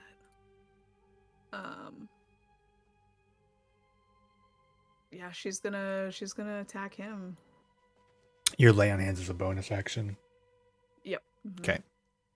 And I also actually hold up, sorry. Yeah, you have all your I'm- abilities and stuff. You can just drop that mine. die. We're not going to count it. Great. Good for you. Perfect. Yeah. I'm sorry. I had a so with the lay on hands, I have lay on hands, purify poison, so you can expend 5 HP from the pool of healing to remove poison condition from a creature whose points. Okay, also don't restore HP to the creature, so I guess I would use 5 of the HP to cure you from poison, and then the remaining 5 to heal you. Smart. Okay. And then I'm going to attack. Come on. Are you going to use your little cool ability that gives you like advantage on Where? shit that you use against the fucking... That does come with an attack, yeah. I just remember you This is had the something that was thing. giving you advantage or something when you were in the Yeah, it was graveyard. the vow of enmity. Enmity. Enmity. Yeah, let me just double check. When you take the attack action. Okay, yeah, I guess I could do this before and then attack. It doesn't say I have to attack first and then it applies, right? So I can get advantage beforehand. When you take the action, you can spend one of your channel divinities, blah, blah, blah, blah. And you got your channel divinities back from the long rest from the night before. Yeah, I think I've all the time for you to have this Val go Right. right now. I think this Yeah. is perfect. Yeah, you 100% have it up. I was just reminding you that you had it. Perfect. Let me. I was totally gonna do that, and then I got worried about graph. So, second roll coming in. Come on, baby. Golly, I'm rolling like shit. You come in swinging with your blade, and he's parrying. I thought we taught you better than that. Hillshire's up.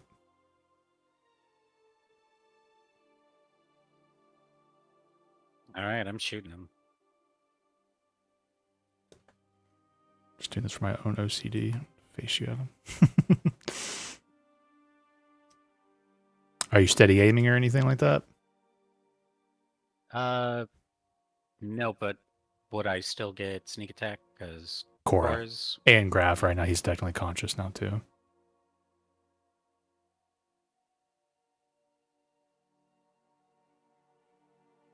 Oh, let's 24. go. Yeah, 24 hits.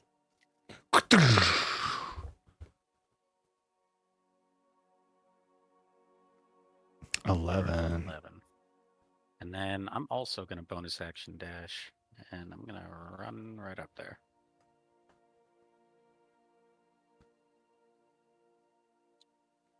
All right. Oops. I think I need to stay on you until you move.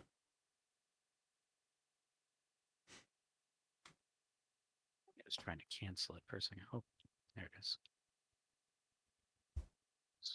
Oh. I love that you can move the dice around with the minis, too.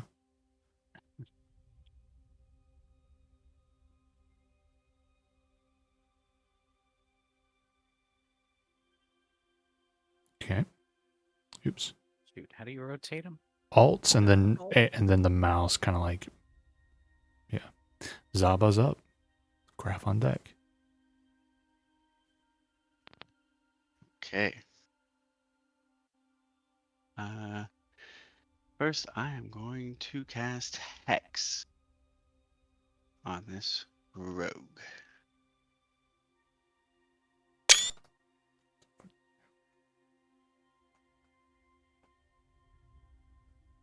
And I'm going to be hexing his dexterity. Okay. I think Cora would have mentioned like beforehand, like while she's engaged with them, like don't kill him. Keep him alive. Friendly reminder, I'm pretty sure it's still the same in 2024. Melees is how you declare non-lethal. I don't know if it's changed at all, but we'll stick to that for the moment. Okay. Okay,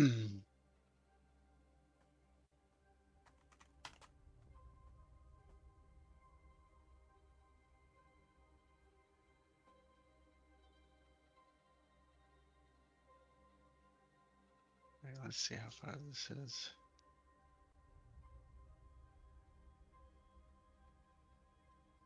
A bit far. I'm gonna move up a little bit and casty that blasty. All right.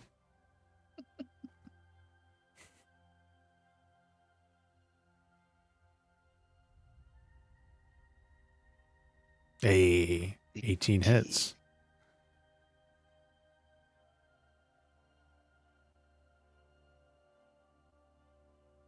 Six. Plus your necrotic. And then another. That's another D. That's a D6. Correctamundo.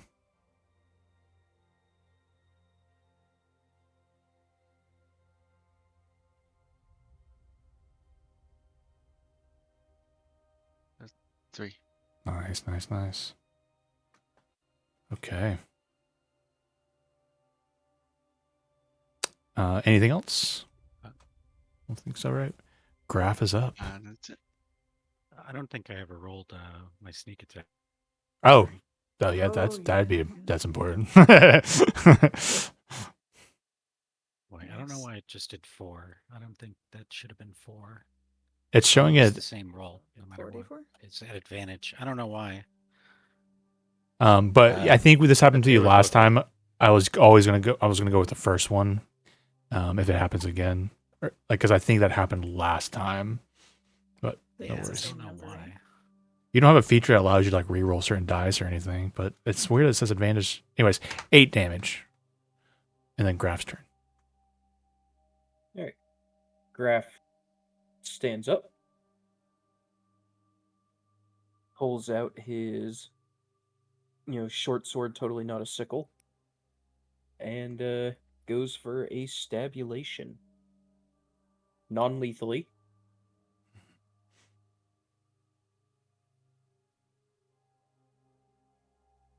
That's a crit. Nice. So it's 6 plus a d6, which is another 6, so 12 plus 5, so Yes. 17. And I'm gonna roll damage on or D&D Beyond just to get rid of the thing. And so do you count the extra damage on the so I've got ensnaring strike, which is hold up, I just remembered. He had already been hit, yeah? Yes. All right. Then in that case, I still have Colossus Slayer ready.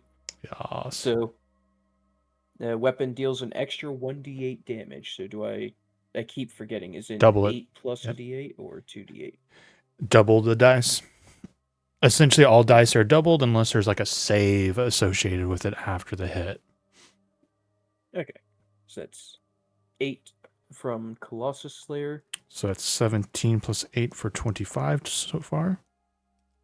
And the next thing is a bonus action taken immediately after hitting a creature with a weapon.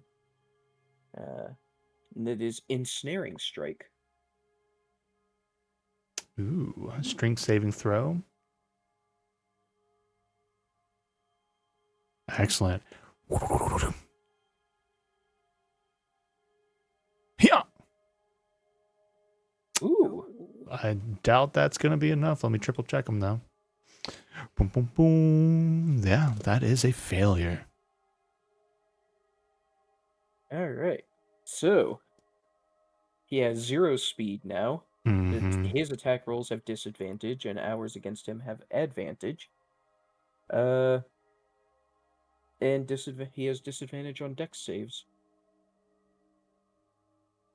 That's So- really good. I like how this one is specifically like focused to strength. That's really cool. Yeah. Because let me Dex gets so double check. strong. I like that fact that it's like it sticks to strength. Nice fucking move. I love it. Mm-hmm. All right, and at the start of its turn, it takes 1d6 piercing. So not now, but when his turn comes back around, which is next. Okay. Graf will end his turn here. All right. Oh, weird thing. I think you're within melee range of him. Oh, disadvantage. So it would have been disadvantage on the ranged attack. I'll allow you to move and see if an attack of opportunity goes off beforehand.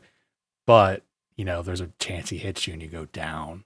But that really is raw. He closed the distance on you.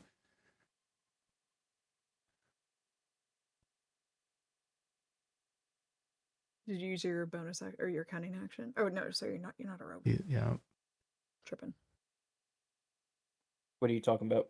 Like me? Yeah, you're ranged. You just did a range attack, right? Oh no, you did sickle. I'm sorry, ensnaring strike. I'm just so associating with a bow. Like that's totally my fault. You 100% were saying sickle the whole time. I was like, that was a bow shot. No, you stab him with your sickle, and yeah, the vines you see around him. That's my fault. Cool, excellent. Yeah. All right. Disadvantage. He sees like you stab into him and all those vines wrap around him. He's going to swing at you at disadvantage at Graf. That's a nat 1 for his first one. So I'm just going to move on to the next one. First half here is a 13, and the second half is a 25. 13 hit. Nope. All right, and then the third swing at disadvantage. That's a 13. As he keeps going towards you, the vines keep pulling him back. Tears and Cora's swinging in on him. All right, Cora's up. Has he taken the 1d6 damage? I don't think so. Yep. Okay. 1d6 for start of his turn. That is 3 piercing damage. Okay. Cora's Just 1 up. sec. Let me double check my traits because I swear there's something with piercing. While you're looking at that, Cora can start with her turn, though. Okay. Advantage. Ooh, Hey, 24. 24 hits. Oh. What a damage. I'm just gonna roll my damage. This is non-lethally. 5. She's gonna smite on him.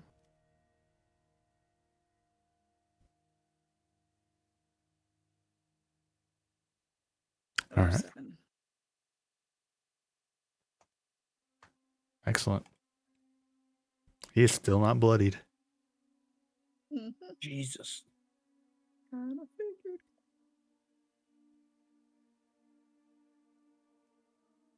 Ooh, I just realized, too. I think he's hexed against strength, right? Is that what you said, Zaba? It was Dex. I said dex. Oh, Dex. Okay. Thank you for being honest. Because I figured he had a high dex. And And- I don't know, he's roguish, so it's probably Mhm. his thing. Not really on point with which skill might be the best. And what were you going ooh for there, Riley? Turns out I forgot something with one of my features. Mm-hmm. Enhanced critical for piercer, but that doesn't apply because I did slashing, so Mm-hmm. yeah. So nothing else then. He Yeah. has he already has disadvantage. Okay, never mind. Hillshire's Yeah. up. Can't forget to use my sap.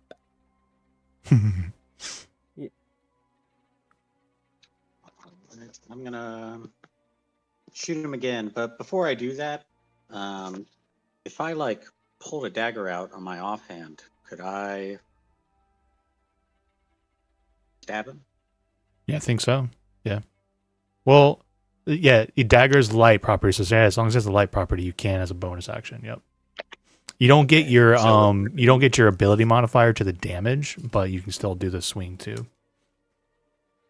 Okay. And right So now with the your weapon mastery, pistol is at I can make- disadvantage because of you're within melee, right? Unless you have a feat.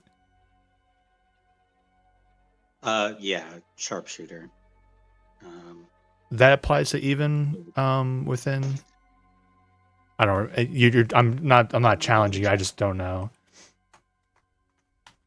You're probably right. I know it does cover, right? Still, like the old one. Being within 5 feet of an enemy doesn't impose Cool. disadvantage Excellent. on. Heck yeah. Real quick, sorry. Could Mhm. I possibly re-rolled my longsword damage with my savage attacker? Yep. Okay, try that. 4. Okay, I think that's 2 more 2 more. damage. Excellent. All right, continue, Justin. Sorry, thank you for letting me check all that. So with weapon mastery dagger, I can make the bonus action attack as a part of my attack action instead of a bonus action. So you have the weapon mastery for dagger. Yes. I'm trying to remember. I think you're right. I think you're good. I just need to check to make sure it doesn't need to be what's in your main hand that matters. Does that make sense? Wait. When you make it the extra attack of the light property, you can make it as part of the attack action. Because that's Vex, right?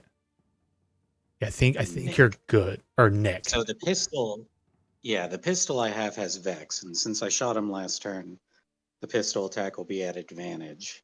Mm-hmm. And then the dagger will just be immediately after it with no bonuses. Cool.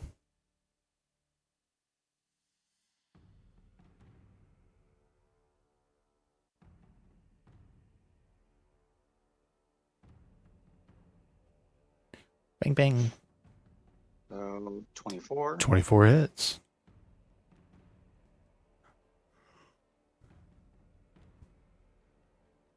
Another 11.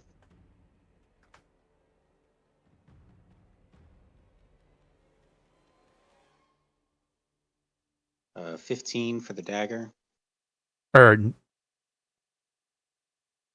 that's the hit. I apologize. It's still at advantage Yeah. because he's restrained. 15's a miss. Oh, okay. Yeah. 19. 19 will hit. Yep. And then this is just a straight D4. For Okay. 3, and then sneak attack.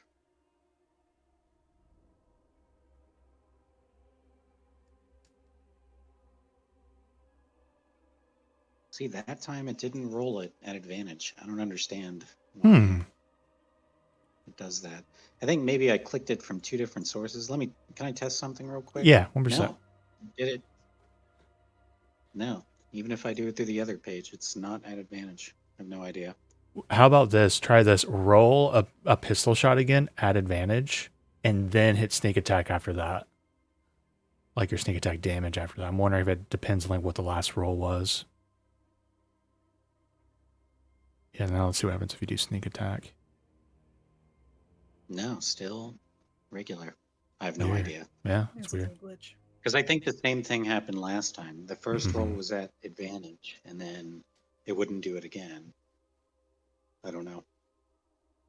But it was 6 for sneak attack. What kind of rogue are you? Thief. Thief? I don't think I've ever looked over that. They don't have like a feature that's like every once in a No. while you can roll your sneak attack at advantage. No. Because there would be like a little A symbol next to the roll as well, if it had stuff like that. But Yeah, either way, just- I'm going to bonus action, disengage. I'm going to back up like 5 feet. Or no. 10, I was 15. I don't know. I was also looking at it, not that you need to, but I was like, oh, I forgot you have climb speed as a thief. So don't forget you can just easily scale Yeah. that crap around you. Cool. My intention here is just if he wants to attack me, then he has to take like 2 opportunity attacks, or 10-4? disengage himself. Yeah. First show. All right. All right. Zaba's up. And I think that's it.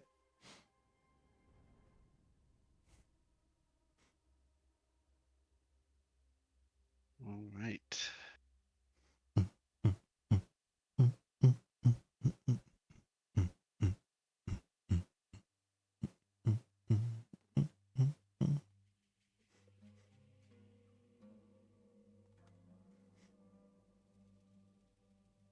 I am going to, as I'm casting my Eldritch Blast, I'm going to shout to him, your god doesn't exist. As I cast it. I assure you he does. You do have advantage of roll again just in case you crit. Because he's restrained by Mr. Graffy. All right, 21. And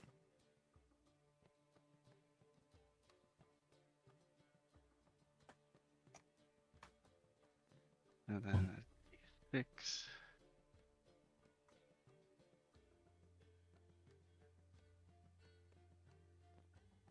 What?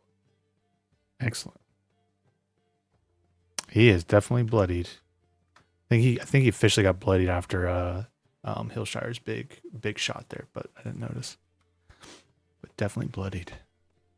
All right, anything else, Abba? Boy. That's all. That's all, folks. Graph is up. Question. Mm-hmm. Has he already used his reaction? No, he hasn't. No. Damn. Oh.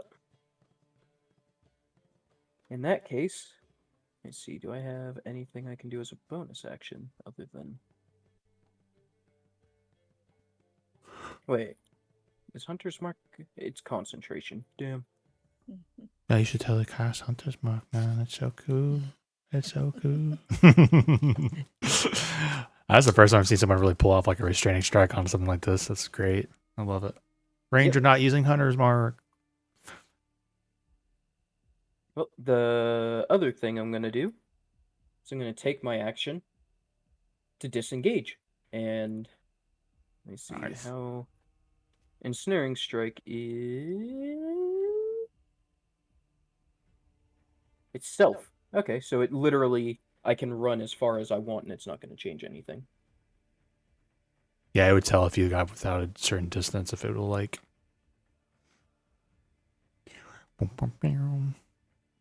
Okay. And Graph is gonna go. Yeah, like there, like 10, 15 feet away. And bonus action. I don't have a bonus action that's not the concentration or jump, so You have potions yeah. of healing. I'm not saying you need to use it, but don't forget potions are bonuses, and you did get one. I have cure wounds, and if I get hit by that guy anyway, then a potion of healing isn't going to be enough difference to change the result. 10-4. All right. Plus, he has to use his action to get out of the ensnaring strike, so. Yeah. All right. All done. End of turn. Oops. All right. So he sees you like kind of back away and you kind of duck and he just kind of like can see that you're the one who put these things on him. So he throws his daggers at you at disadvantage.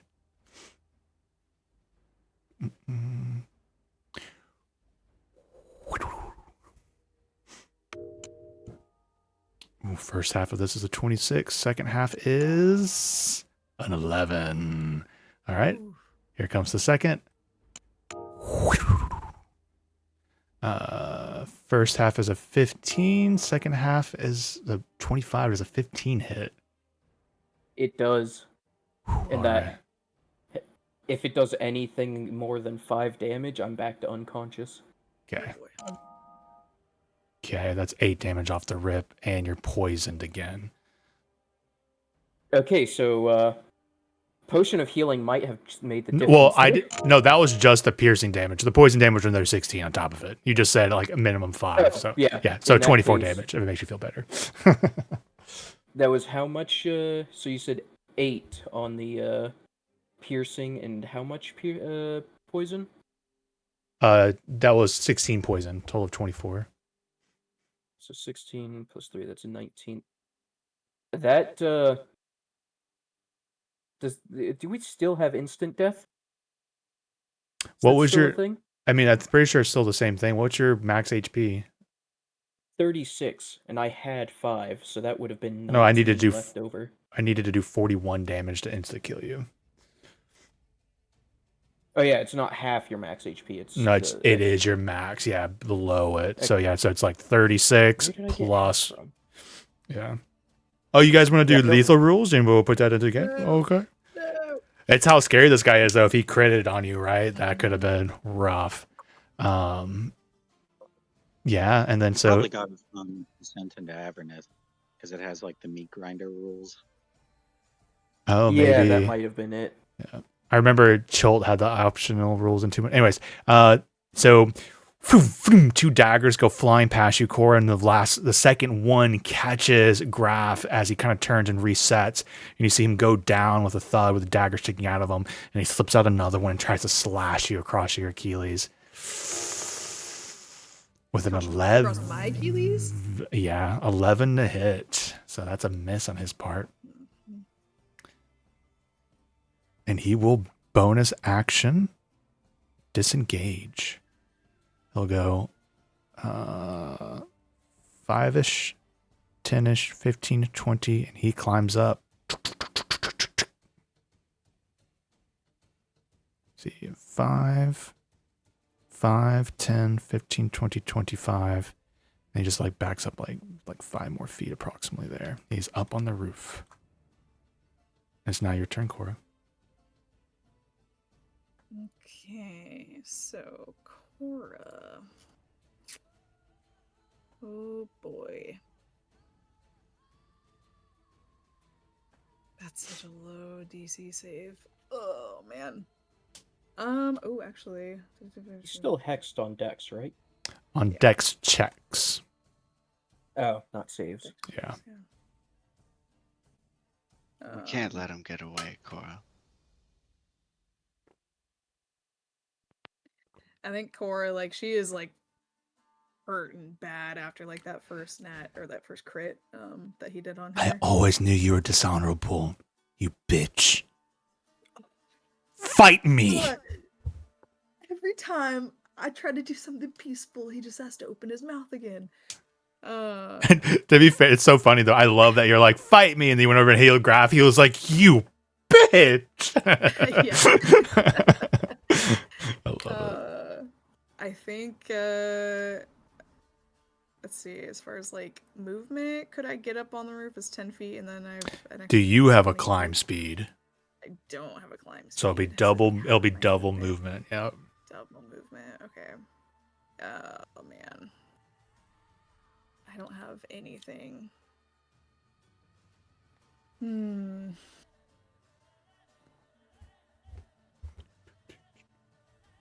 I think is it a oh man. I'm trying to think of how I want to do this.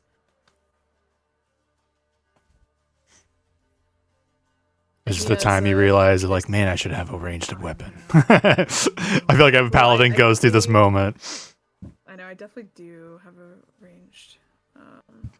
Yeah, smites But- unfortunately don't work for range, but it's always yeah, a option. And you said he has disadvantage on dex checks. Dex checks, correct. Okay. I think she's just kind of like she's like standing there holding her side, and she like goes to chase after him, and she like kind of stops. She looks pissed off, like angry. How angry you can be with somebody, like particularly like your sibling kind of anger. You're saying that you didn't kill Rue. Of course I did not kill my own blood. You're the one doing that this day. His killers are in that hole.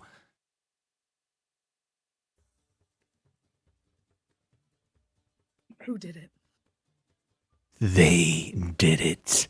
But you and I are no longer talking.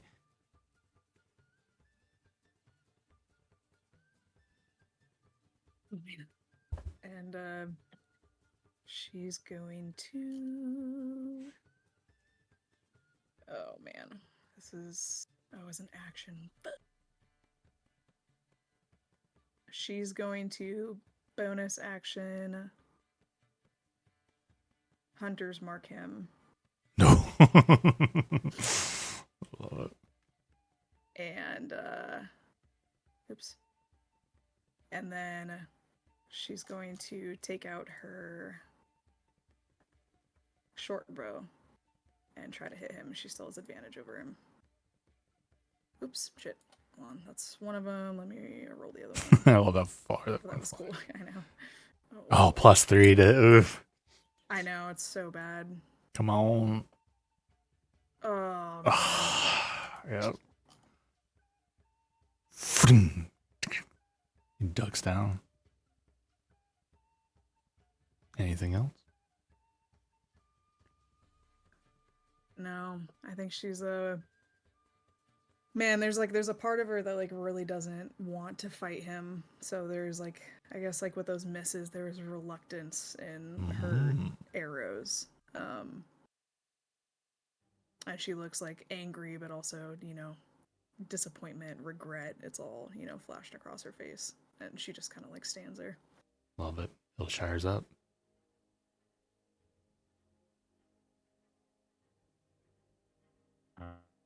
And also try to climb up there. Cool. How far is it? I And did his climb 5, speed is 10. just his move speed, I think. Yep. It was 5, 10, 15, essentially. That's why I counted for him. So All right. he sees you just kind of climb up like and run. off the crates, jump up, and he kind of like snarls at you or hisses.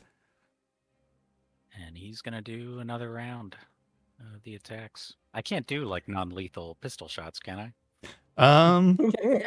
I would allow it. I would allow it just because it's such a great like iconographic thing when somebody like shoots somebody in the leg instead of like actually killing them. So I'm here for it. Yeah, I mean, there's an artery there that'll bleed him Yeah. out pretty fast. But all right, this will also be an advantage because I hit him last round. So that you hit him, and then that advantage would have triggered on your dagger, right? Like, is it just your next attack? I know you already For the had it. pistol, it's if you hit a creature with a pistol and deal damage to it, you have advantage on your next attack roll against that creature for the end of your next turn. So that would have been your dagger, right? Didn't you offhand dagger? You would have had the advantage from the I did. restrained, but unfortunately, it still would. Did I do that with advantage? I don't remember, to be completely honest with you. I'm pretty sure I called it out at advantage. It does show dagger roll twice in the chat. You might not have thought about it because he was restrained, but the Vex would have also triggered in that moment. Unfortunately, you don't get to choose when.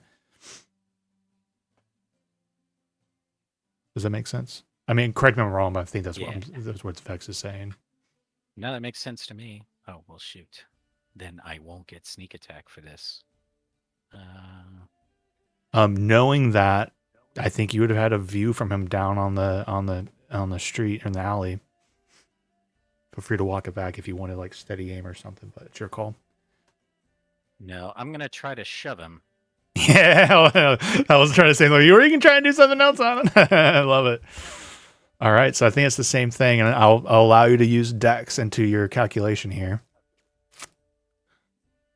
All right, so what is your? He gets to choose, but what is your? Acrobatics? He gets to choose either a dexterity or strength save, but your DC is set by 8 plus your Dex modifier plus your proficiency. That is your DC, and he does a save.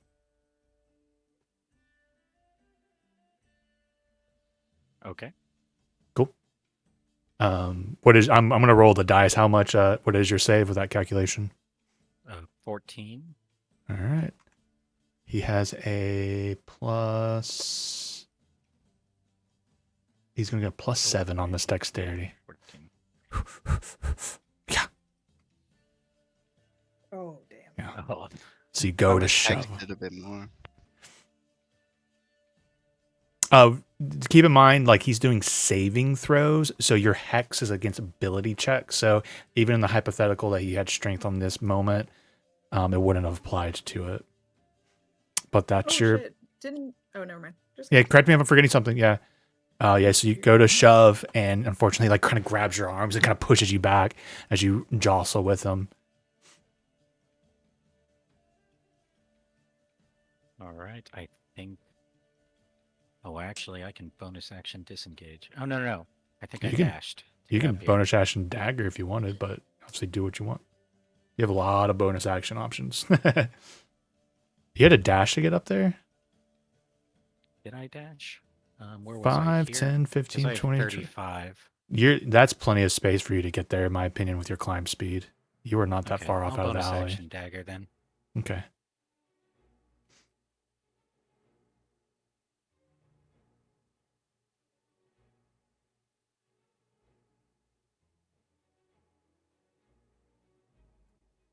All right, 20 hits. 30, 20. Every little bit counts. Okay, so 2 damage. All right, that brings us to Zaba. All right. I'm going to step forward a bit.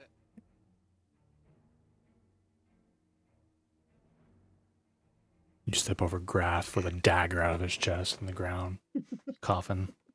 Is it possible to cast Eldritch Blast non-lethally?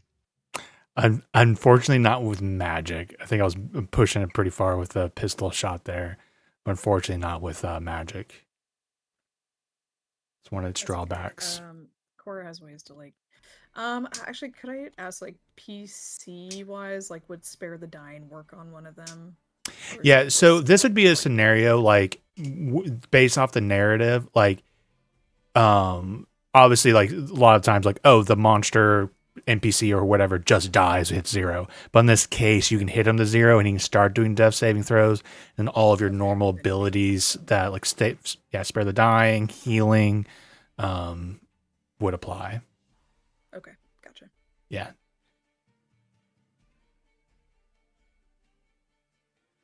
16 just hits. This is a weird thing. I think if you stabilize now, the creature goes to 1 HP, but they have the unconscious condition. They kind of cleaned up that whole weird thing of like, they're not dying, but they're at 0 HP. I'm pretty sure. But okay. Full damage. 4. And Nice. 5. Nice. Okay.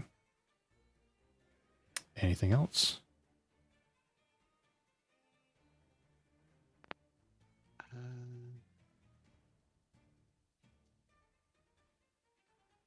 Nope. Okay. Graph, I need a death saving throw, please.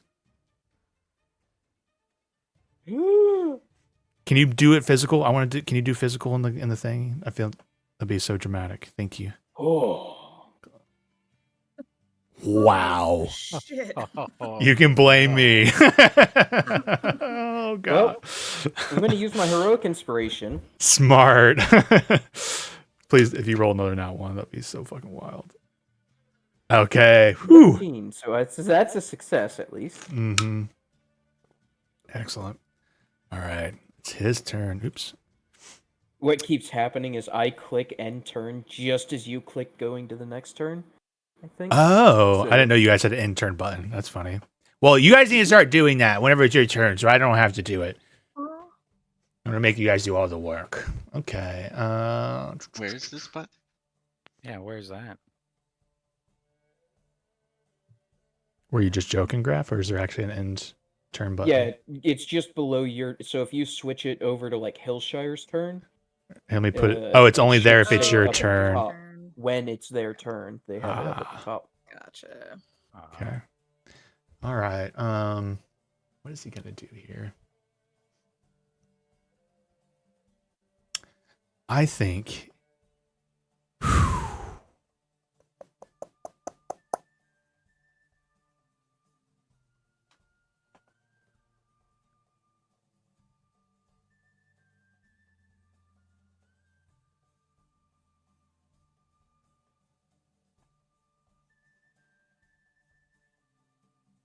Sorry, this is a interesting little call here on his part. Whew.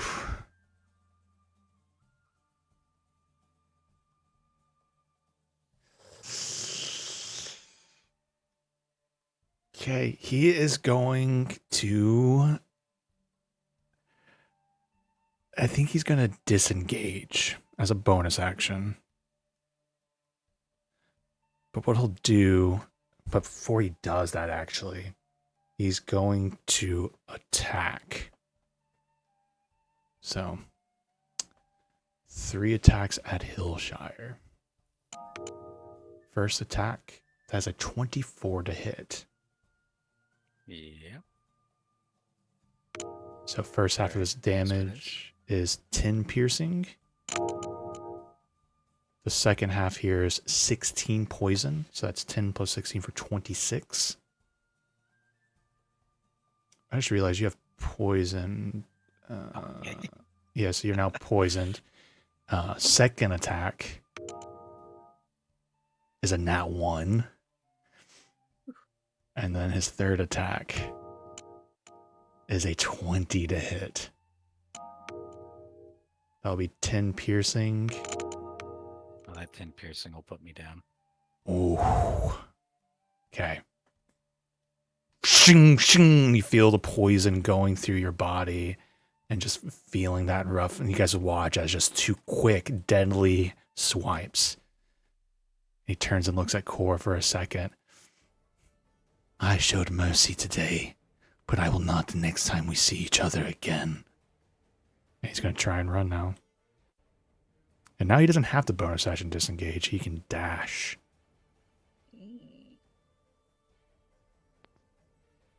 Mercy. That fool's about to die. Mhm.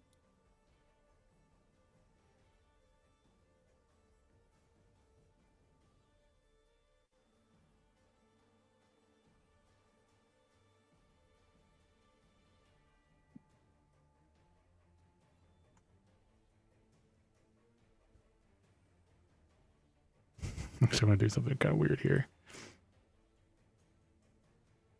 You guys are not going to see exactly where he goes as he kind of breaks line of sight from you guys. Makes sense. Oh, okay. This is a weird question. If you guys hit tab, does it show you a grid on the map? Like a little grid No. overlay? Okay. It does for me, so that's kind of nice. At least 5, 10, 15, 20. 25.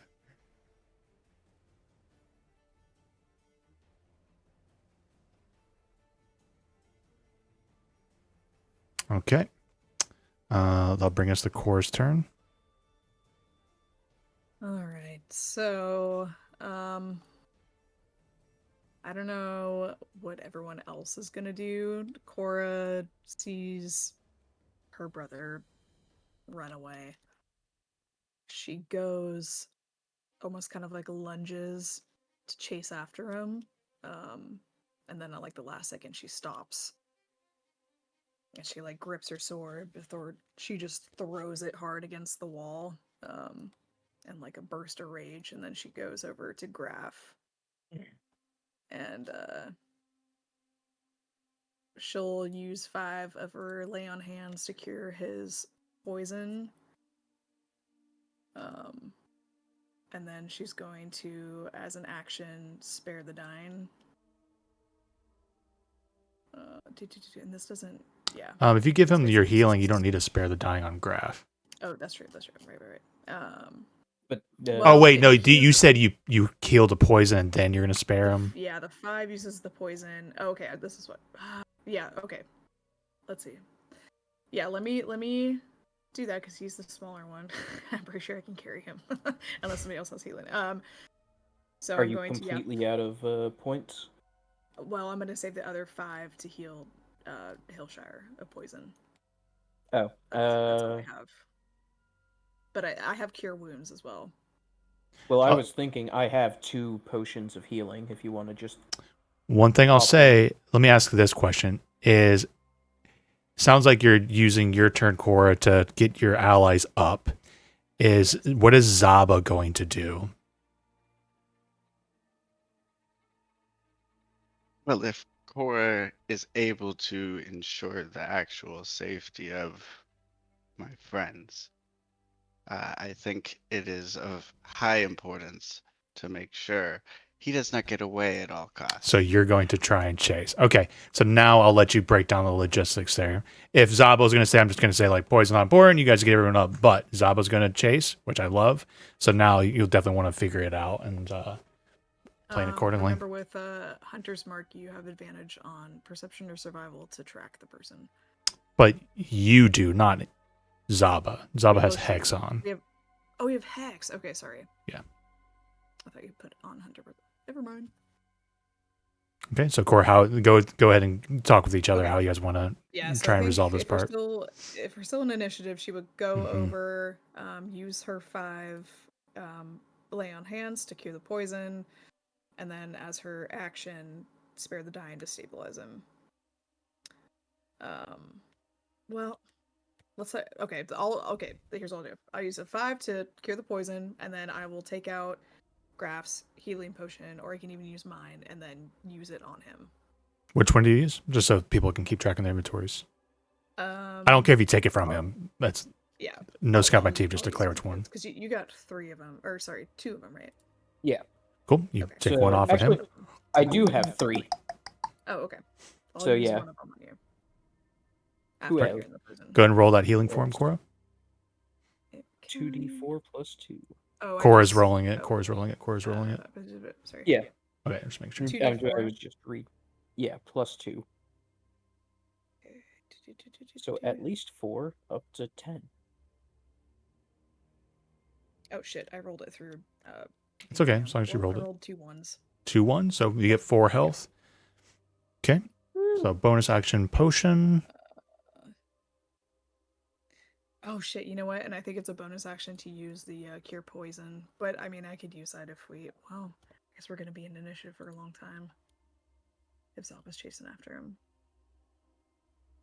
What are the conditions of poison again? Disadvantage on attack rolls and ability checks. Okay. So really nothing too bad if you Yeah, want to. nothing. Okay. Okay, then I'll redact that 5 for his poison, and then bonus action, I'll cure him or feed him the health potion, and then I'm going to use the remaining feet that I have to like make my way. I think that was like 10 feet to go there to make my way up to Hillshire. Okay. Hillshire's turn. Tough saving throw.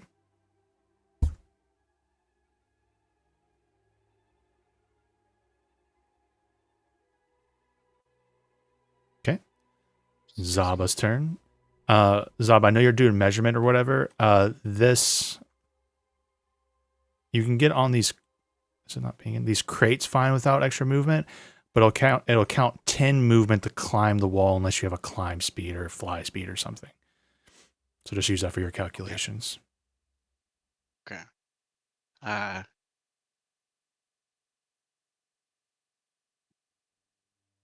Let's see.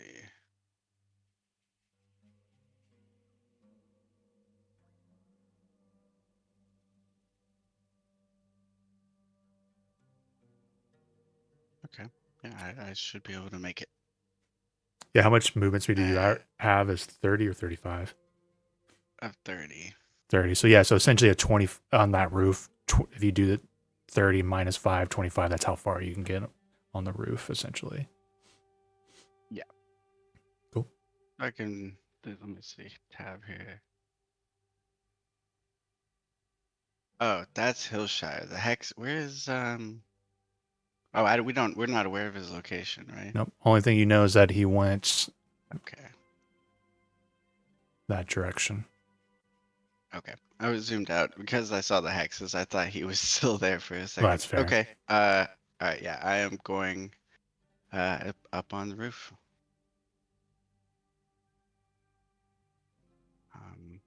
If you hold control while you're hovering, it should help. I think it's control.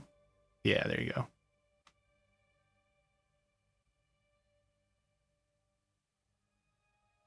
All right. You do not see him from that location.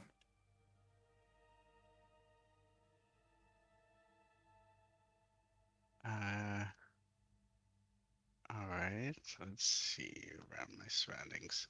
I saw him go, to the left, from my perspective, Yeah, the correct? way you're facing. Yeah, the way your token's facing kind of Yeah. went somewhere that way. Okay. I am going to dash.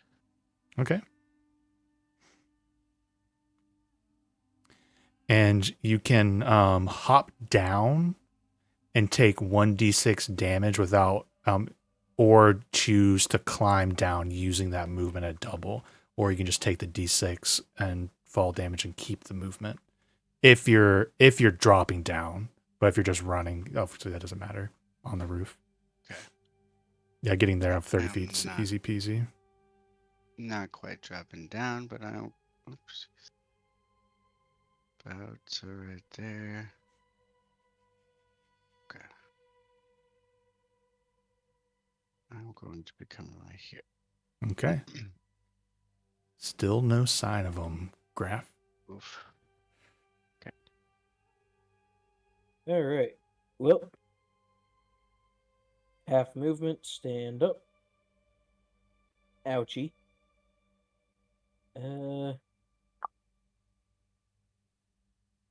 Actually, let me do something here quick. I was not doing something because I didn't want meta knowledge, but if the off chance you did see them, it would give you a chance to shout out.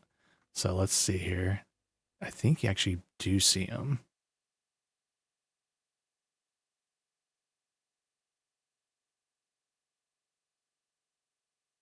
Come on now. I think this is your head. Oh, no, you don't. Nope. Go ahead, continue. Graph is up.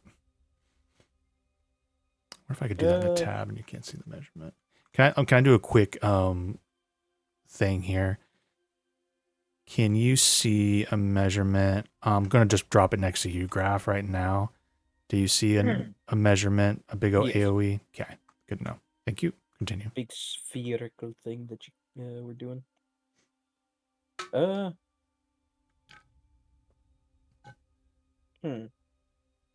Actually, if Cora was going to do healing things, Graf can at least get Hillshire up, even if he can't, cure poison. So I do have cure wounds prepared. Can you get to him for touch? I have jump, which is a bonus action. Smart. That's a great pickup. Yep. So I cast jump on myself, which gives me a 30-foot jump, for which I only need to use 10 feet of movement.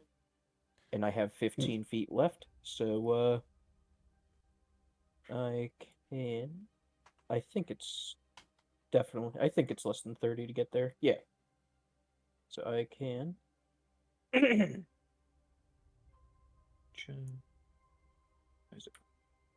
trying to remember what the key combo was to Control go up. Control, I think. Yeah. Okay.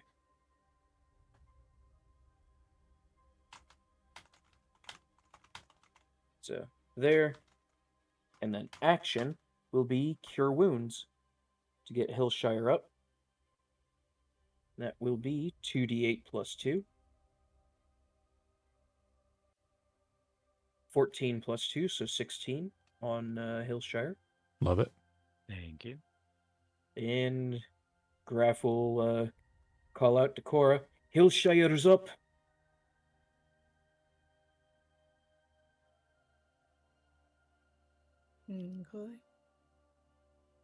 Okay.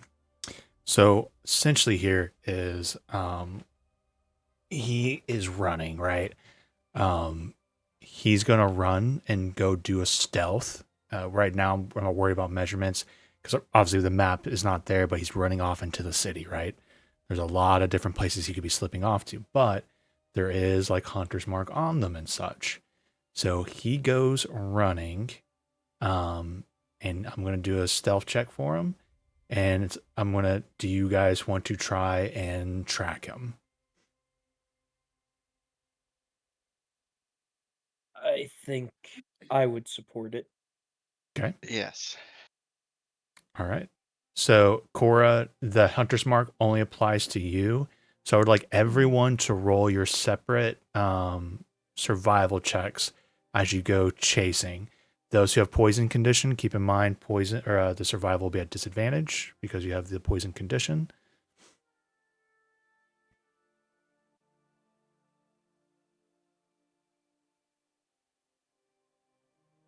Oh my Nice. gosh. Mine's at disadvantage. If you're poisoned, I'm assuming you still are. 15. I think. 13. Oh yeah, no, I didn't. Actually, so 14. never mind. I'm just an idiot.